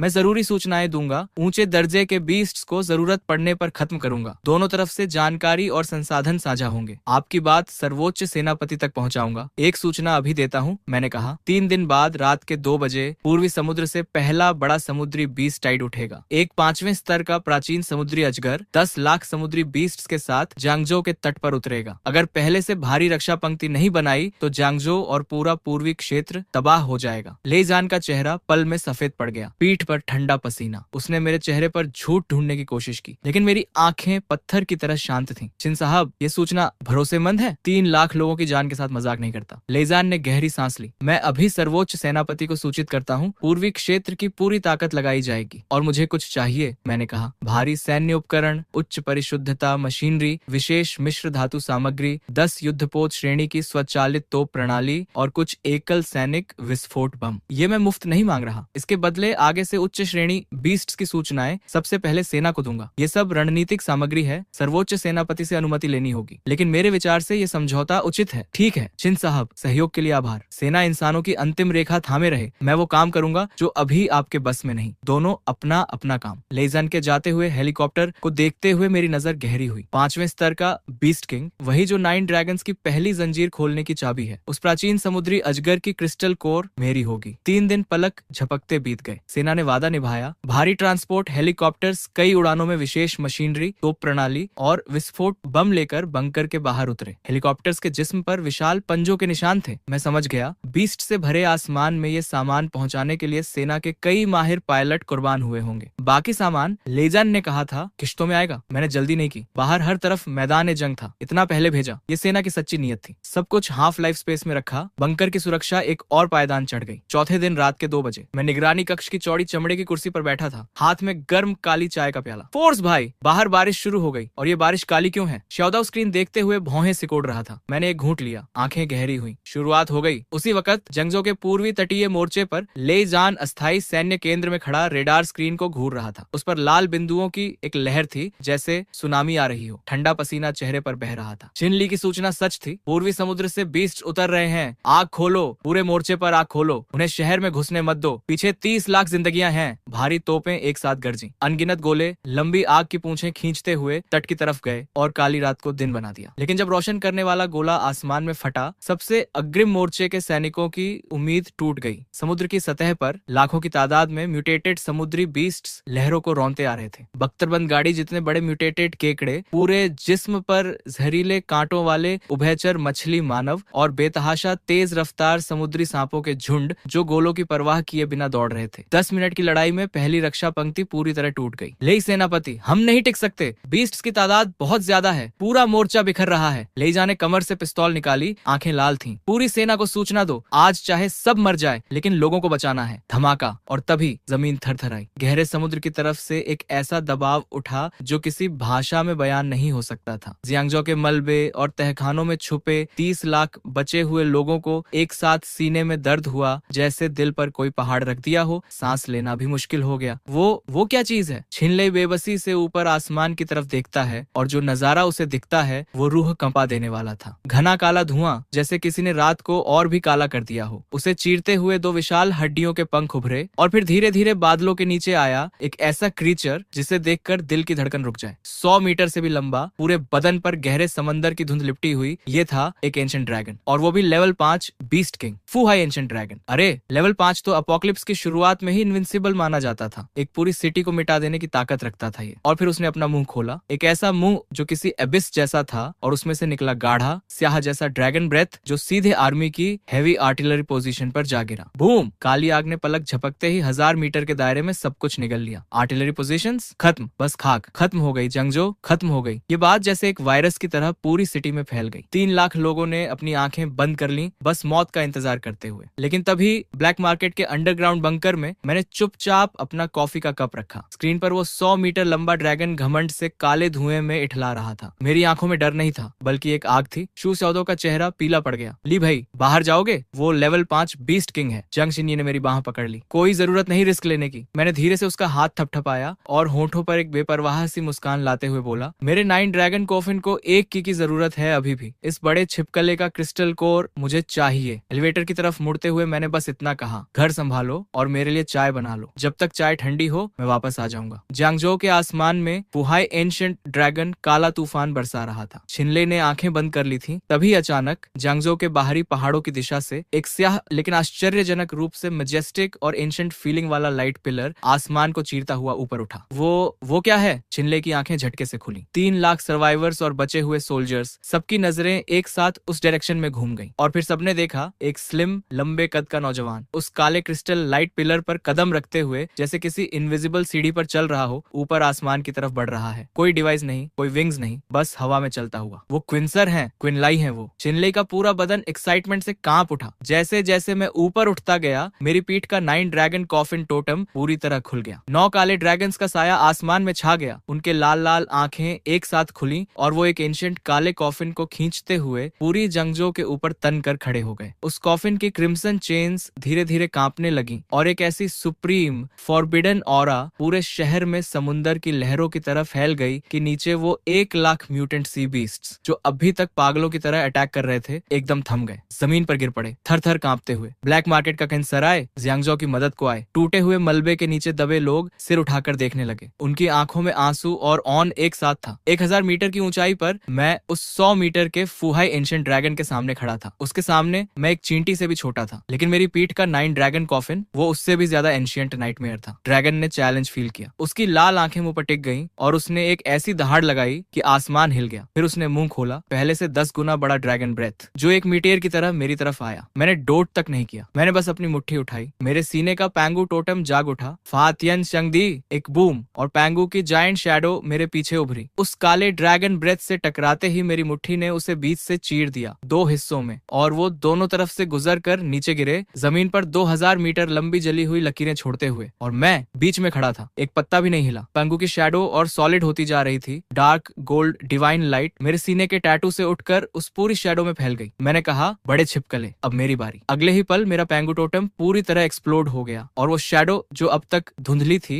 अचानक पल्सेस मारने लगी, 10 मीटर तक बढ़ गई। मसल्स रिपलिंग, एक ऐसी ऑरा जैसे क्याओस के आखिरी कोने से कोई एंशिएंट जायंट कदम रख रहा हो। उसके हाथ में प्योर ओपनिंग हेवन एनर्जी से बनी एक जायंट एक्स धीरे धीरे रियल होती गई। डार्क गोल्ड डिवाइन मार्किंग्स उस ब्लेड पर एक एक करके जलने लगे। मैंने अपना दायां हाथ उठाया, पैंगू शैडो ने भी वही एक्स उठाई। एक ही मोशन में दोनों ने एक साथ। फुहाई एंशिएंट ड्रैगन को पहली बार डर लगा। उसकी लाल आंखों में घबराहट दिखी। वो भागने की कोशिश करने लगा, लेकिन जिसे पैंगू शैडो ने लॉक कर लिया उसके आसपास की काली धुंध भी जैसे जम गई। मैंने एक कदम आगे रखा, आवाज गर्जना की तरह गूंजी, पैंगू काइतियन। मेरा दायां हाथ नीचे आया। पैंगू शैडो की एक्स उसी पल गिरी। बूम! सैकड़ों मीटर लंबी डार्क गोल्ड स्लैश ने काली रात को जैसे 2 हिस्सों में काट दिया। ड्रैगन ने पंख फड़फड़ाए। बहुत देर हो चुकी थी। वो स्लैश उसके बोन विंग्स पर लगी, क्रैक, और वो टूट गए। ड्रैगन की दहाड़ पूरे आसमान में गूंज उठी और उसका विशाल शरीर एक टूटे हुए मीटियर की तरह नीचे गिरने लगा। मैंने उसे एक पल भी नहीं दिया। पैर जमीन पर टिकाया, हुश, डार्क गोल्ड स्ट्रीक बनकर मैं उसके ऊपर पहुंच गया। पैंगू शैडो भी साथ आई। मैंने मुट्ठी बांधी। शैडो ने एक्स दोनों हाथों से ऊंची उठाई। ड्रैगन ने नीचे मेरी तरफ देखा। उसकी लाल आंखों में बस खौफ था। मेरी आवाज बर्फ जैसी ठंडी थी, टूट जा। बूम! एक्स सीधे ड्रैगन की स्कल पर गिरी। ओपनिंग हेवन एनर्जी उसके अंदर तूफान की तरह घुसी। जमीन कांप उठी। जियांगजो के बाहर एक विशाल क्रेटर बन गया। चारों तरफ पत्थर और धूल उड़ी। फुहाई एंशिएंट ड्रैगन उस क्रेटर में धंस गया और उसकी लाल आंखों की चमक बुझने लगी। Level 5 beast king, Fuhai ancient dragon, खत्म। सब कुछ इतनी तेजी से हुआ कि किसी को रिएक्ट करने का वक्त नहीं मिला। मैंने ऊपर उठा, नीचे उतारा और 3 मिनट के अंदर एक लेवल 5 मॉन्स्टर को धूल चटा दी। काला धुआं छट गया। क्रिम्सन मूनलाइट वापस जमीन पर गिरी। मैंने अपनी फॉर्म रिलीज की, नॉर्मल साइज में वापस आया और ड्रैगन के विशाल स्कल पर उतर गया। 2 उंगलियां नाइफ की तरह बनाई, स्कल काटी और अंदर से निकाली एक बास्केटबॉल जितनी बड़ी गहरी ब्लैक गोल्ड ग्लो वाली लेवल 5 क्रिस्टल कोर। उस कोर में जो एनर्जी थी वो एस रैंक ब्लड पाइथन की कोर से 100 गुना ज्यादा थी। मैंने उसे हाफ लाइफ स्पेस में रख लिया, संतोष से। नीचे वो 1 लाख सी बीस्ट्स अपने बीस्ट किंग के गिरते ही बिखर गए, समंदर में वापस भाग गए। जियांगजो बच गई। छिनसर, छिनसर, जियांगजो के 3 लाख लोगों को बचाने के लिए शुक्रिया। आवाजें आसमान तक उठी। मैं ड्रैगन की स्कल पर खड़ा था, हाथ में वो ब्लैक गोल्ड क्रिस्टल कोर। मैंने उस शोर को एंजॉय नहीं किया, बस चिनले की तरफ देखा, शांत आवाज में बोला, कमांडर कमांडर चिन, ये जरूरी नहीं। वो ठिठक गए। मैंने कंटिन्यू किया, अगर रात को आपकी फोर्सेस ने बीस्ट वेव को फ्रंट लाइन पर नहीं रोका होता तो शायद मेरे आने तक बहुत देर हो जाती। ये जीत अकेले मेरी नहीं है। जो सोल्जर्स आज मर गए उन्होंने भी इस शहर को बचाया। क्विनली की आंखें लाल हो गईं। उनके पीछे खड़े ऑफिसर्स ने सिर झुका लिया। अब जल्दी से सर्वाइवर्स को मूव करो, डिफेंस लाइन रिपेयर करो। सी बीस्ट्स का पीछे हटना टेम्पोरेरी है, असली तूफान अभी बाकी है। चिन सर निश्चिंत रहें, हम जांगजो को संभालेंगे। अगर लेवल 5 से ऊपर कोई बीस्ट आए मुझे बताओ, हाई लेवल बीस्ट्स में हैंडल करूंगा। बस इतना कहा। पीठ पर ब्लैक गोल्ड लाइट चमकी और मैं एक स्ट्रीम ऑफ लाइट बनकर वापस ब्लैक मार्केट बंकर में पहुंच गया। दरवाजा बंद हुआ। मैं मॉनिटरिंग रूम में वापस आया, मेज पर रखी चाय उठाई, एक घूंट लिया।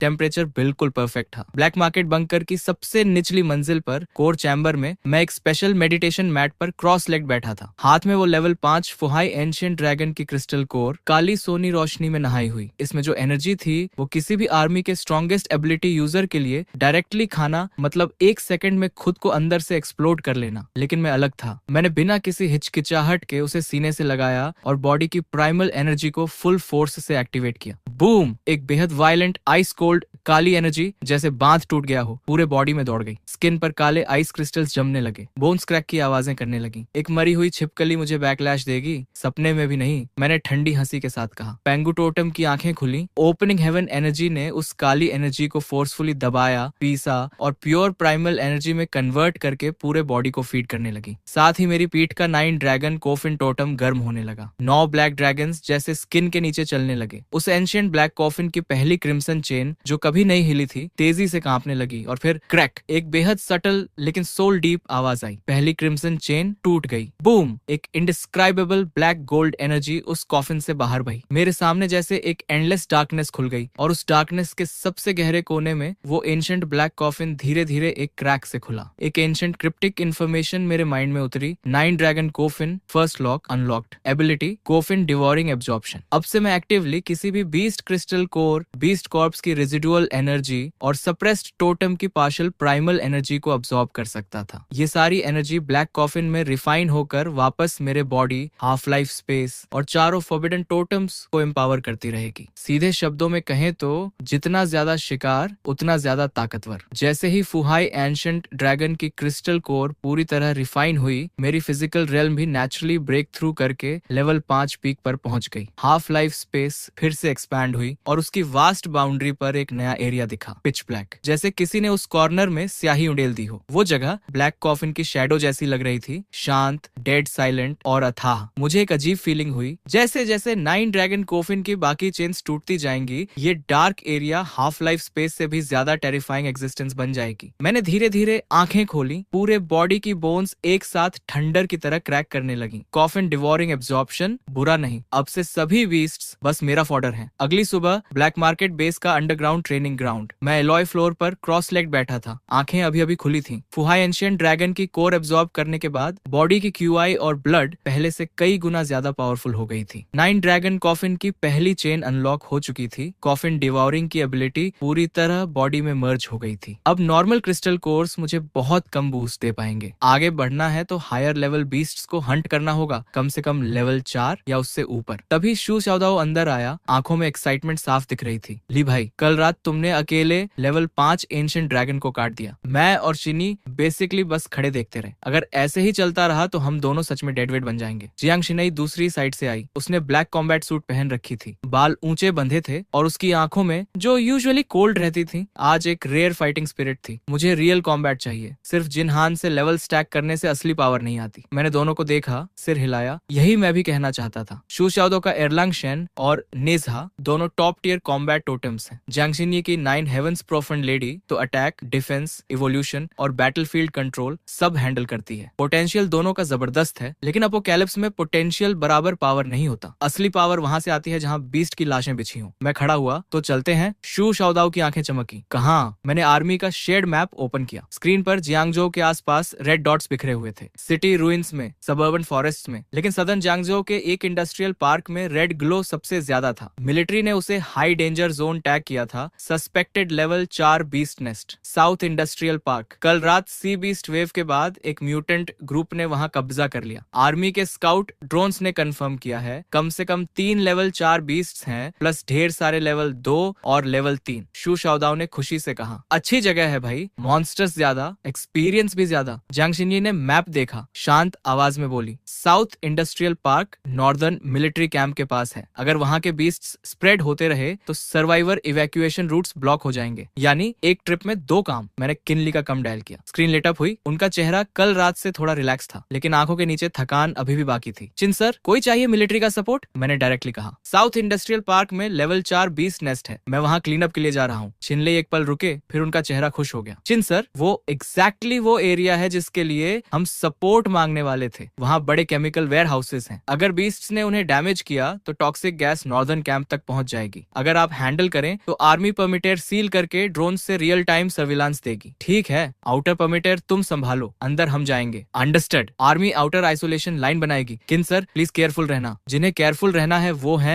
मैंने पॉज लिया। वो 10 मिनट बाद ब्लैक मार्केट बेस की साइड डोर खुली और एक modified black heavy SUV underground garage से निकली। Bullet proof armour body, alloy anti slip teeth tyres और रूफ पर एक ऑटोमेटिक टर्नेट। शू शाओदाओ फ्रंट सीट पर बैठा था, हाथ मलते हुए। जियांग शिन्यी पीछे थी, उसके हाथ में श्वांतियन डिवाइन सोर्ड की फेंट शैडो बेयरली विजिबल थी। मैंने ड्राइवर सीट पर बैठकर एक्सेलरेटर दबाया। इंजन ने एक वाइल्ड बीस्ट जैसी रोर की। Black SUV black market base से निकली, माउंटेन रोड पर साउथ की तरफ दौड़ी। रास्ते में ब्लैक फॉग अभी पूरी तरह नहीं छोटा था। रोड के दोनों तरफ बीस्ट्स के चबाए हुए अबैंडन्ड व्हीकल्स पड़े थे। कभी कभी कोई लो लेवल म्यूटेंट बीस्ट झपटता, लेकिन व्हीकल के पास पहुंचने से पहले ही रूफ टरेट उसे छलनी कर देता। आधे घंटे बाद साउथ इंडस्ट्रियल पार्क सामने था। जो कभी लाइट से जगमगाता था वो अब पूरी तरह मॉन्स्टर डेन बन चुका था। फैक्ट्रीज गिरी हुई, पाइप्स ट्विस्टेड, हवा में तीखे केमिकल्स की स्मेल। शू शाओदाओ ने डोर खोलकर जंप किया। ली भाई, प्लान क्या है? मैंने इंडस्ट्रियल पार्क की डेप्थ में देखा। वहां 3 औरस थे, बाकी सबसे क्लियरली ज्यादा strong. 2 level 4 iron armoured lizards, 1 level 4 poison spider monkey, साथ में सैकड़ों लेवल 2 से 3 बीस्ट्स। मेरे लिए इन सब की कोई वैल्यू नहीं, लेकिन शू शाओदाओ और जियांग शिन्यी के लिए परफेक्ट ग्राइंडिंग स्टोन। मैंने हाथ उठाया। 9 ड्रैगन कॉफिन थोड़ा वाइब्रेट हुआ। एक इनविजिबल प्रेशर ने पूरे इंडस्ट्रियल पार्क को कवर कर लिया। लो लेवल बीस्ट्स अचानक स्लो हो गए, जैसे उनकी पीठ पर एक पहाड़ रख दिया हो। लेकिन मैंने प्रेशर को एग्जैक्टली उतना ही रखा जितना बीस्ट्स को स्लो करे शू शाओदाओ और जियांग शिन्यी की फाइट को अफेक्ट किए बिना। फिर मैंने दोनों की तरफ देखा। लेवल 2 और 3 बीस्ट्स तुम खुद क्लियर करो। लेवल 4 बीस्ट्स के लिए मैं बस साइडलाइन पर हूँ। जब तक जान का खतरा ना हो मैं इंटरवीन नहीं करूंगा। शू शाओदाओ ने मुंह फाड़कर हंसते हुए कहा, एकदम मन की बात। बात खत्म होते ही उसके राइट आर्म का अर्लंग शेन टोटेम जल उठा। एक आर्मर्ड डिवाइन जनरल की शैडो उसके पीछे स्लोली उभरी। हेवनली आई शैटर इल्यूजन। उसकी आईब्राउज पर गोल्डन लाइट फ्लैश हुई। एक वर्टिकल प्यूपिल की शैडो स्लोली खुली और उसी पल उसके आसपास की दुनिया क्रिस्टल क्लियर हो गई। दोनों आयरन आर्मर्ड लिजर्ड्स की मूवमेंट ट्रेजेक्टरी, उनके स्केल गैप्स, मसल कंट्रैक्शंस, बेली वीक पॉइंट्स, सब कुछ हेवनली आई ने लॉक कर लिया। मिल गई तुम्हारी वीकनेस। उसने दोनों हाथों से 3 pointed double edge blade tight पकड़ी, पैर जमीन पर स्टैम्प्ड किया। बूम! जमीन स्पाइडर वेब की तरफ हट गई और शू शाओदाओ एरो की तरह फर्स्ट लिजर्ड की साइड में घुस गया। ब्लेड ऊंची उठी, उस पर golden light, Erlang crack armour, blade गिरी, क्लिंग, धातु की कर्कश आवाज गूंजी। शू शाओदाओ का चेहरा स्लाइटली चेंज हुआ। ब्लेड ने एग्जैक्टली लिजर्ड की बैक आर्मर गैप को हिट किया था, लेकिन जितना एक्सपेक्ट था उससे कम। स्केल उसकी सोच से कहीं ज्यादा थिक थी। ब्लेड बेयरली आधा इंच घुसी और बोन आर्मर में फंस गई। बुरा! फर्स्ट लिजर्ड ने बॉडी ट्विस्ट की, मोटी टेल रोरिंग विंड के साथ स्वीप की। शू शाओदाओ ब्लेड नहीं निकाल पाया, छोड़ा और पीछे हटा। टेल ने उसके चेस्ट को ग्रेज किया और बस एज से लगने पर भी वो फ्लाई होकर एक अबैंडन्ड ऑनाइल टैंकर से जा टकराया। टैंकर डेंट हो गई। शू शाओदाओ ने मफल्ड ग्रंट किया। कॉर्नर ऑफ माउथ से ब्लड आया। ये चीज काफी टफ है। मैं दूर खड़ा था। जियांग शिन्यी ने इंस्टिंक्टिवली मेरी तरफ देखा। मैंने शांत आवाज में कहा, वो मरेगा नहीं, खुद लड़ने दो। शू शाओदाओ डेंटेड टैंकर से उठा, ब्लड पहुंचा, आंखों में एक्साइटमेंट और बढ़ गई। ठीक है, अब मजा आएगा। लिजर्ड लो ग्रॉल के साथ चार्ज करने लगी, मैसिव बॉडी आर्मर्ड व्हीकल की तरह। दूसरी साइड से सेकंड लिजर्ड भी आ गया। दोनों ने पिंसर फॉर्मेशन बनाई। शू शाओदाओ खड़ा रहा। नो मोर रेकलेस चार्जिंग। हेवनली आई और ब्राइट हुई, उसके लिए दुनिया स्लो हो गई। लिजर्ड का हर स्टेप, हर स्केल ओपनिंग, हर मसल फ्लेक्स, सब कुछ कैप्चर हो रहा था। फर्स्ट लिजर्ड उसके सामने आई, जबड़ा खुला, प्यूट्रिड विंड। शू शाओदाओ ने बॉडी पीछे झुकाई, पैरली बाइट अवॉइड की, फिर राइट फुट स्टैंप किया। लिजर्ड के जॉ के नीचे से उसके बेली शैडो में स्लाइड किया। हेवनली आई लॉक्ड, बेली का थर्ड सॉफ्ट स्केल के नीचे, exactly heart position. Erlang slay demon. Xu Shaodao का रोर, पीछे अर्लंग शेन की synchronised sword swing, 3 pointed blade नीचे से ऊपर थ्रस्ट किया। ब्लेड सॉफ्ट आर्मर को पियर्स करके लिजर्ड के बेली में घुस गई। लिजर्ड ने पियर्सिंग स्क्रीम दी, मैसिव बॉडी वाइल्डली ट्विस्ट होने लगी। शू शाओदाओ के दोनों आर्म्स की वेन्स उभर आई। उसने ब्लेड अपवर्ड यांक किया। खुल जा, rip. First iron armoured. Lizard का बेली एक मैसिव वुंड से फट गई। उसकी जायंट बॉडी क्रैश होकर ग्राउंड पर गिरी। लेकिन सेकंड लिजर्ड ऑलरेडी पीछे से आ चुकी थी। उसने डायरेक्टली शू शाओदाओ को अटैक नहीं किया, बजाय उसके near by half collapsed chemical tank को रैम करने के लिए मुड़ गई। जैंग शिन्नी का फेस टेंस्ड। वो टैंक ब्लास्ट करवाना चाहती है। अगर वो एक्सप्लोड हुई तो टॉक्सिक गैस पूरे इंडस्ट्रियल पार्क में फैल जाएगी। शू शाओदाओ ने हेड स्नैप अप किया। आईब्राउज का हेवनली आई गोल्डन लाइट बर्स्ट हुई। भागेगा, छोड़ूंगा नहीं। उसने 3 पॉइंटेड ब्लेड जमीन में थ्रस्ट किया। एयरलांग शेन टोटम कंसंट्रेटेड हुआ। उसकी आईब्रोज पर भी एक गोल्डन हेवनली आई खुली। दोनों आईज की गोल्डन बीम्स मिड एयर में मीट हुई। सेकंड लिजर्ड की massive body instantly locked. Heavenly eye soul lock. Second lizard का बॉडी सडनली रिजिड हो गया, जैसे इनविजिबल चेन्स ने उसे पिन कर दिया। वो डेस्परेटली स्ट्रगल करती रही। क्लॉज ने ग्राउंड में डीप गाउजेस बना दिए, लेकिन उस गोल्डन लॉक से निकल नहीं पाई। शू शाओदाओ रैपिडली पेल होने लगा। ये मूव उसके लिए अभी बहुत ड्रेनिंग था, लेकिन उसकी आईज एक्साइटमेंट से ग्लोइंग थी। उसने स्लोली हेड उठाया, ग्रिन किया। ये वाला स्लैश सीधे ऊपर भेजता हूँ। बूम। स्काई में ब्लैक फॉग ने एक गोल्डन स्लैश को फोर्सिबली चीरते हुए एक massive 3 pointed double edged blade की शैडो स्लोली क्लाउड से इमर्ज की। Blade dozens of metres long थी, गोल्डन लाइट फ्लोइंग, एज जैसे डिवाइन पनिशमेंट, और पूरे इंडस्ट्रियल पार्क की एयर उस मोमेंट जैसे फ्रीज हो गई। शू शाओदाओ ने ग्राउंड से ब्लेड निकाली, उस फ्रोजन लिजर्ड पर फुल फोर्स से स्लैश किया। Erlang heavenly punishment. अगले ही सेकंड वो जायंट ब्लेड शैडो स्काई से क्रैश होकर गिरी। Golden blade shadow descended from above, lizard की स्कल पर स्लैम हुई। Thick black armour instantly shattered. Massive beast body earth में प्रेस होकर धस गई। ग्राउंड में dozens of metres long crack उभरी। डेब्री स्काई में उड़ा। डस्ट का तूफान उठा। जब गोल्डन लाइट छौटी तो वो लेवल 4 आयरन आर्मर्ड लिजर्ड एक गहरे क्रेटर में पड़ी थी। एक पल भी नहीं हिली। शू शाओदाओ एक घुटने पर था, सांसें धौंकनी की तरह चल रही थी। हेवनली आई धीरे धीरे बंद हुई। राइट आर्म का एयरलांग शेन टोटम भी थोड़ा डिम हो गया, लेकिन उसके चेहरे की वो स्माइल किसी से भी छुपाए नहीं छुप रही थी। ही भाई, ये मूव स्वैगी था ना? मैंने उस फैक्ट्री के बीचों बीच गई ब्लेड स्लैश को एक नजर देखा। ठीक था, बस ड्रेन बहुत ज्यादा हुआ। शू शाओदाओ ने हंसते हुए कहा। स्वैगी था, बस इतना काफी है। थोड़ी देर रिकवर करके उसने दोनों आयरन आर्मर्ड लिजर्ड्स की स्कल से 2 लेवल 4 क्रिस्टल कोर्स निकाले। जैसे ही वो कोर्स हाथ में आई, उसके राइट आर्म का एयरलांग शेन टोटम थोड़ा ट्रेम्बल किया। आईब्रोज की हेवनली आई शैडो भी एक बार फ्लिकर हुई। साफ था, 2 लेवल 4 बीस्ट्स को बैक टू बैक किल करने के बाद उसका टोटम पूरी तरह शेकन था। बॉटल नेक लूसन होने लगी थी, लेकिन उसने कोर्स अब्सॉर्ब करने की जल्दी नहीं की। हेवनली आई और एयरलंग शेन टेक्निक दोनों यूज करने के बाद बॉडी की क्यूआई और ब्लड ऑलमोस्ट एम्प्टी थी। इस हालत में फोर्सफुली लेवल 4 कोर अब्सॉर्ब करना ब्रेक थ्रू नहीं, खुद को अंदर से जलाना होता। शू शाओदाओ ने दोनों कोर्स बैग में डाले, ग्रिन किया। लाई भाई, बेस पर जाकर अब्सॉर्ब करूंगा। मैंने सिर हिलाया। तभी इंडस्ट्रियल पार्क की डेप्थ से एक शार्प श्रीक आई। एक हाफ कोलैप्स्ड फैक्ट्री अचानक ब्लास्ट हुई और dark green toxic fog waves की तरह उमड़ी। एक क्रीचर जो साइज में ट्रक जितना था, 8 स्पाइडर लेग्स जैसे शार्प स्पीयर्स, बेली से कोरोसिव पॉइजन कॉन्स्टेंटली ड्रिपलिंग, वो रूबल से स्लोली क्रॉल करके बाहर आया। Level 4 beast poison spider monkey. Xu Shaodao आगे बढ़ने वाला था, मैंने हाथ उठाकर रोका। ये सिन्नी का है। शू शाओदाओ रुक गया। जैंग शिन्नी ने ऑलरेडी स्वैंतियन डिवाइन सोर्ड टाइट पकड़ ली थी। स्लोली आगे बढ़ी। मुझ पर छोड़ो। 9 heavens profound lady. Totem naturally poison, evil और करप्शन टाइप बीस्ट्स को काउंटर करता है। पॉइजन स्पाइडर मंकी उसके ब्रेक थ्रू के लिए परफेक्ट ओपोनेंट था। स्पाइडर मंकी की 8 क्रिम्सन आईज एक साथ उस पर लॉक हुई। फिर अगले सेकंड उसकी बेली सडनली स्वेल हुई। Boom. Dark green poison fog की एक मैसिव वेव जैंग शिन्नी की तरफ टाइड की तरह आई। जैंग शिन्नी पीछे नहीं हटी। उसकी पीठ से 6 विंग्स स्लोली ओपन हुई। बॉडी से प्योर व्हाइट लाइट एक्सपैंड होने लगी। Profound lady Z purification. एक सेमी ट्रांसपेरेंट व्हाइट डोमेन उससे बाहर की तरफ स्प्रेड हुई। पॉइजन फॉग उस डोमेन से टकराते ही सिजल करने लगी। Dark green fog white smoke बनकर प्यूरिफाई हो गई। लेकिन स्पाइडर मंकी सिर्फ पॉइजन स्प्रे नहीं जानती थी। उसने 8 लेग्स जमीन में थ्रस्ट किए। अगले second dozens of poison coated silk threads चारों तरफ से जंग शिन्नी पर फायर हुए। सिन्नी ने सोर्ड से सामने की थ्रेड्स काटी, लेकिन साइड और बैक से और थ्रेड्स आ गईं।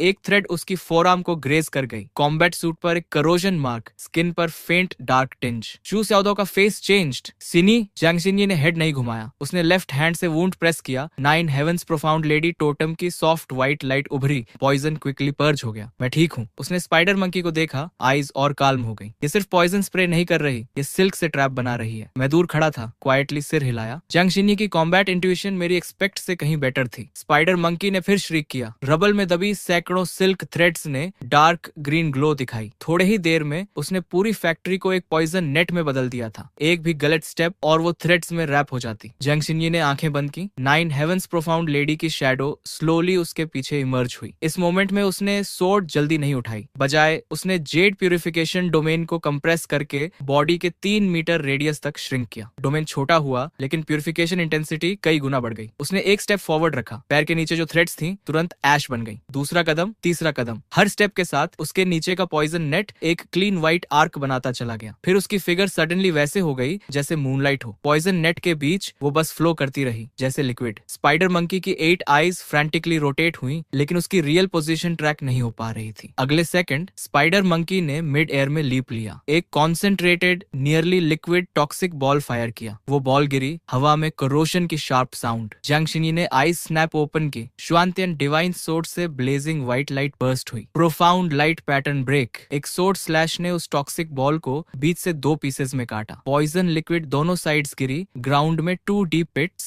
और जियांग शिन्ये की फिगर पॉइजन रेन के थ्रू निकलकर स्पाइडर मंकी के एग्जैक्टली नीचे पहुंच गई। दोनों हाथों से सोर्ड पकड़ा। पीठ के 6 विंग्स एक साथ फोल्ड हुए। सारी प्यूरिफिकेशन लाइट सोर्ड टिप पर कंप्रेस हुई। उस मोमेंट में जैसे दुनिया में सिर्फ वो एक व्हाइट लाइट बची हो। 9 heavens world purification. Sword light sky की तरफ पियर्स हुई। पॉइजन स्पाइडर मंकी का massive body white sword light से बिहेडेड हो गया। उसकी 8 लेग्स वाइल्डली ट्विच हुई, लेकिन सोर्ड की प्यूरिफिकेशन एनर्जी वुंड से इनसाइड स्प्रेड होती चली गई। उसके पॉइजन सैक्स इंस्टेंटली बर्न हो गए। बूम! स्पाइडर मंकी ग्राउंड पर क्रैश हुई। Dark green fog barely spread ही हुई थी कि 9 हेवंस डोमेन ने उसे सप्रेस कर दिया। Level 4 poison spider monkey dead. एक dark green crystal core skull से रोल करके बाहर गिरी। जियांग शिन्ये ने झुककर उठाया। पाम पर व्हाइट लाइट फ्लैश हुई। कोर सरफेस का पॉइजन लेयर प्यूरिफाई हो गया। लेकिन जैसे ही कोर हाथ में आई, उसके पीछे का 9 heavens profound lady totem slight tremor किया। उस डार्क ग्रीन कोर की टॉक्सिक एनर्जी टोटम से जैसे नेचुरली रिपेल हो रही थी, लेकिन प्यूरिफिकेशन फोर्स उसे फर्मली सप्रेस कर रही थी। जियांग शिन्ये की ब्रेथ एक मोमेंट के लिए वेवर हुई, लेकिन उसने इमीडिएटली अब्सॉर्ब नहीं किया। उसने कोर रख ली और मेरी तरफ देखा। मैंने सिर हिलाया। पहले रखो, बेस पर जाकर मैं अंदर की पोल्यूशन एनर्जी फिल्टर कर दूंगा। जियांग शिन्ये ने क्वाइटली अग्री किया। ठीक है। चू चाओदाओ का मुंह खुला रह गया था। यार शिन्ये, वो लास्ट सोर्ड तुम उससे ज्यादा स्वैगी लग रही थी। जियांग शिन्ये ने सोर्ड काम करके रखी। दोनों के अलग यूजेस हैं। अलग यूजेस? शू चाओदाओ ने तुरंत कहा। बिल्कुल सही, मैं दोनों के पास आया। जानते हो कहाँ कमी रही? शू चाओदाओ ने सिर खुजाया। मैं बहुत रेकलेस था। हाँ, आयरन आर्मर्ड लिजर्ड की डिफेंस स्ट्रांग थी। तुमने प्रॉपर्ली टेस्ट किए बिना फुल फोर्स का स्लैश मारा। ब्लेड फंस गई। अगर वो टेल सीधे लगती तो कम से कम 3 रिब्स जाते। याद कर लिया। मैं जियांग शिन्ये की तरफ मुड़ा। तुम अपनी प्यूरिफिकेशन डोमेन पर ज्यादा रिले कर रही थी। पॉइजन को तुम प्यूरिफाई कर सकती हो, लेकिन सिल्क थ्रेड्स और ग्राउंड ट्रैप्स प्योरली पॉइजन नहीं थे। आगे से पोल्यूशन टाइप बीस्ट्स से लड़ते वक्त सिर्फ पॉइजन को नहीं, उनकी बैटलफील्ड सेटअप को भी ट्रैक करो। समझ गई? क्रिस्टल कोर्स रखो। लो लेवल कोर्स से रेल्म स्टेबलाइज कर सकते हो, लेकिन लेवल 3 और लेवल 4 कोर्स को बैटलफील्ड पर अब्सॉर्ब करना अवॉइड करो। शू चाओदाओ ने पूछा। क्यों? मुझे तो लगा एयरलांग शेन टोटम अभी अभी इग्नाइट होने वाला था। वो टोटम रेजोनेंस था, बॉटलनेक लूसन होने की साइन। लेकिन हाई लेवल कोर्स में एनर्जी के साथ बीस्ट की लेफ्ट ओवर बर्जर विल और पॉल्यूशन भी होती है। लो लेवल कोर्स में कम होती है, लेकिन हाई लेवल में अगर विदाउट प्रोसेसिंग एब्जॉर्ब किया तो या तो टोटम बैकलैश या फेट करप्शन। जियांग शिन्ये ने अपने हाथ में रखी dark green spider monkey core को देखा। सरफेस प्यूरिफाई हो चुकी थी, लेकिन अंदर से फेंट डार्क ग्रीन फॉग अभी भी स्वर्ल कर रही थी। अब वो समझ गई, इसीलिए पहले फिल्टर करना जरूरी है। मैंने कंफर्म किया। बेस पर जाकर मैं कॉफिन टेक्निक से तीनों कोर्स को एक बार रिफाइन करूंगा। पॉल्यूशन और बर्सर्क विल निकाल दूंगा। सिर्फ प्योरेस्ट टोटम एनर्जी बचेगी। तब एब्जॉर्ब करना। ब्रेक थ्रू स्टेबल होगा। इंडस्ट्रियल पार्क क्लियर हुआ। लो लेवल कोर्स सैकड़ों, लेवल 3 कोरस 20 से ज्यादा, level 4 cores 3। Poison spider monkey की कोर जियांग शिन्ये की, दोनों आयरन आर्मर्ड लिजर्ड्स की कोरस शू चाओदाओ की। तभी किनली का वीडियो कम आया। स्क्रीन पर उनका चेहरा देखकर साफ था, रिलीफ था। छिंसर साउथ इंडस्ट्रियल पार्क का हैजर्डस नेस्ट कंफर्म क्लियर्ड है। नॉर्दर्न कैंप का केमिकल पोल्यूशन रिस्क एंड हो गया। जनरल लॉन्ग की तरफ से पर्सनली थैंक्स। मैंने सिर हिलाया। साथ ही इन दोनों को रियल कॉम्बैट प्रैक्टिस भी मिली। छिनले एक सेकंड के लिए रुके, फिर स्लाइटली बेम्यूज कंफ्यूज हो गए। चिन सर, हमारे लिए ये एक एक्सट्रीमली डेंजरस नेस्ट था। मैंने शू शाओदाओ और जांग शिनी को देखा, दोनों की ऑरा डिपार्चर से क्लियरली और मोर कंडेंस थी। एक ट्रिप, अच्छा रिजल्ट। मैंने चिनले से कहा, आगे भी जब कहीं लेवल 4 या उससे ऊपर का 20 नेस्ट हो, कोऑर्डिनेट सीधे हमें भेजो। जब तक हमारे प्लान्स में कॉन्फ्लिक्ट ना हो, हम हैंडल करेंगे। अंडरस्टूड। मैं जनरल लॉन्ग को रिपोर्ट करूंगा। कमेंट हुई। मैंने दूर धीरे धीरे छूटते ब्लैक फॉग को देखा। साउथ इंडस्ट्रियल पार्क सिर्फ शुरुआत थी। जियांगजो के आसपास अभी और 20 नेस्ट थे, ऑर्डिनरी सर्वाइवर्स के लिए डेथ जोन्स, लेकिन हमारे लिए सबसे बेस्ट ट्रेनिंग ग्राउंड। लेकिन अभी और हंट नहीं। शू शाओदाओ और जांग शिनी की बॉटलनेक लूसन हो चुकी थी। अब टाइम था उन कोर्स को असली पावर में कन्वर्ट करने का। बेस पर वापस आकर मैंने राइट हैंड उठाया। 9 ड्रैगन कॉफिन स्लाइटली वार्म हुआ। कॉफिन डिवॉरिंग क्वाइटली एक्टिवेट हुई। ब्लैक कॉफिन की शैडो एक मोमेंट के लिए अपीयर्ड और वैनिश्ड। तीनों लेवल 4 कोर्स से डार्क ब्लैक स्मोक लाइक विस्प्स निकलने लगे। बीस्ट की लेफ्ट ओवर पोल्यूशन और बजर्क विल। अगर कोई नॉर्मल अवेकनर डायरेक्टली अब्सॉर्ब करे तो खुद की विल से फाइट करनी पड़े। जीत गए तो पावर अप, हारे तो टोटम बैकलैश। लेकिन 9 ड्रैगन कॉफिन के सामने ये सब सिर्फ एक्स्ट्रा फॉडर था। ब्लैक कॉफिन वाइब्रेटेड, सब इम्प्यूरिटीज डिवॉर्ड हो गई। तीनों कोर्स का लाइट नोटिसेबली प्यूरर हो गया। मैंने दोनों आयरन आर्मर्ड लिजर्ड कोर्स शू शाओदाओ को दिए, पॉइजन स्पाइडर मंकी की कोर जांग शिनी को। शू शाओदाओ ने रिसीव करते हुए कहा, थैंक्स ली भाई। जांग शिनी ने क्वाइटली, शुक्रिया। अगले सेकंड दोनों ने एक साथ अब्सॉर्ब करना शुरू किया। शू शाओदाओ पहले बर्स्ट हुआ। राइट आर्म का अर्लंगशन टोटम जैसे जीवित हो गया। फॉरहेड के सेंटर में एक फाइन क्रैक सी बनी और उसमें से एक आई की शैडो स्लोली ओपन हुई, डेवास्टेटिंग गोल्डन लाइट इमिट करती हुई। उसके पीछे आर्मर्ड डिवाइन जनरल का एयरलैंग शेन फास्ट श्यांग और मोर सॉलिड होता गया। दूसरी साइड पर जांग शिनी का ट्रांसफॉर्मेशन और मोर स्टनिंग था। पॉइजन स्पाइडर मंकी की डार्क ग्रीन कोर एनर्जी उसके बॉडी में जाते ही 9 हेवेंस प्रोफंड लेडी टोटम ने उसे पीस बाय पीस प्यूरिफाई करके एब्सॉर्ब किया। Dark green energy pure white profound light में कन्वर्ट हो गई। उसके पीछे 6 white energy wings fully unfurl हुए और उसके हाथ में एक chilling cold emanating Xuantian divine sword condense हुई। आधे घंटे बाद दोनों की ऑरा एक साथ सर्च हुई। शू शाओदाओ ने आइस खोले। लेवल 4 अर्ली, मिड, पीक, एक के बाद एक। लेवल 4 पीक पर स्टॉप। जांग शिनी की ऑरा भी steadily climbed. 9 heavens profound lady, एफा श्यांग और more condensed. Finally same point, level 4 peak. Xu Shaodao ने एक्साइटेडली एक फिस्ट अलॉय फ्लोर पर मारा। बूम! फ्लोर में एक शैलो क्रेटर। यार, ये है लेवल 4 पीक। मुझे लग रहा है मैं अभी कुछ भी तोड़ सकता हूँ। जांग शिनी ने विंग्स फोल्ड किए, आंखें खोली। उतनी ड्रामेटिक नहीं, लेकिन आईज में क्लियरली सेटिस्फैक्शन था। 9 हेवेंस की प्यूरिफिकेशन डोमेन 3 गुना बड़ी हो गई। अगली बार लार्ज स्केल पॉइजन या स्पिरिचुअल करप्शन बीस्ट से लड़ना हो तो मैं एक सेफ जोन होल्ड कर सकती हूँ। मैंने सेटिस्फाइड होकर सिर हिलाया। तभी चिनले का वीडियो कॉम फिर आया। स्क्रीन में उन्होंने हम तीनों को देखा। आंखों में हाइड न हो पाने वाला शौक था। चिन सर, आज साउथ इंडस्ट्रियल पार्क का high danger nest cleared. General long personally thanks भेज रहे हैं। ठीक है, कमेंट। शू शाओदाओ ने लेजी स्ट्रेच लिया। लाई भाई, कल भी निकलेंगे। मैंने स्क्रीन पर constantly updating national beast alerts देखे। स्लोली कहा, जियांगजो के आसपास अभी जल्दी नहीं है। अब वक्त है दूसरे बैटल फ्रंट्स को देखने का।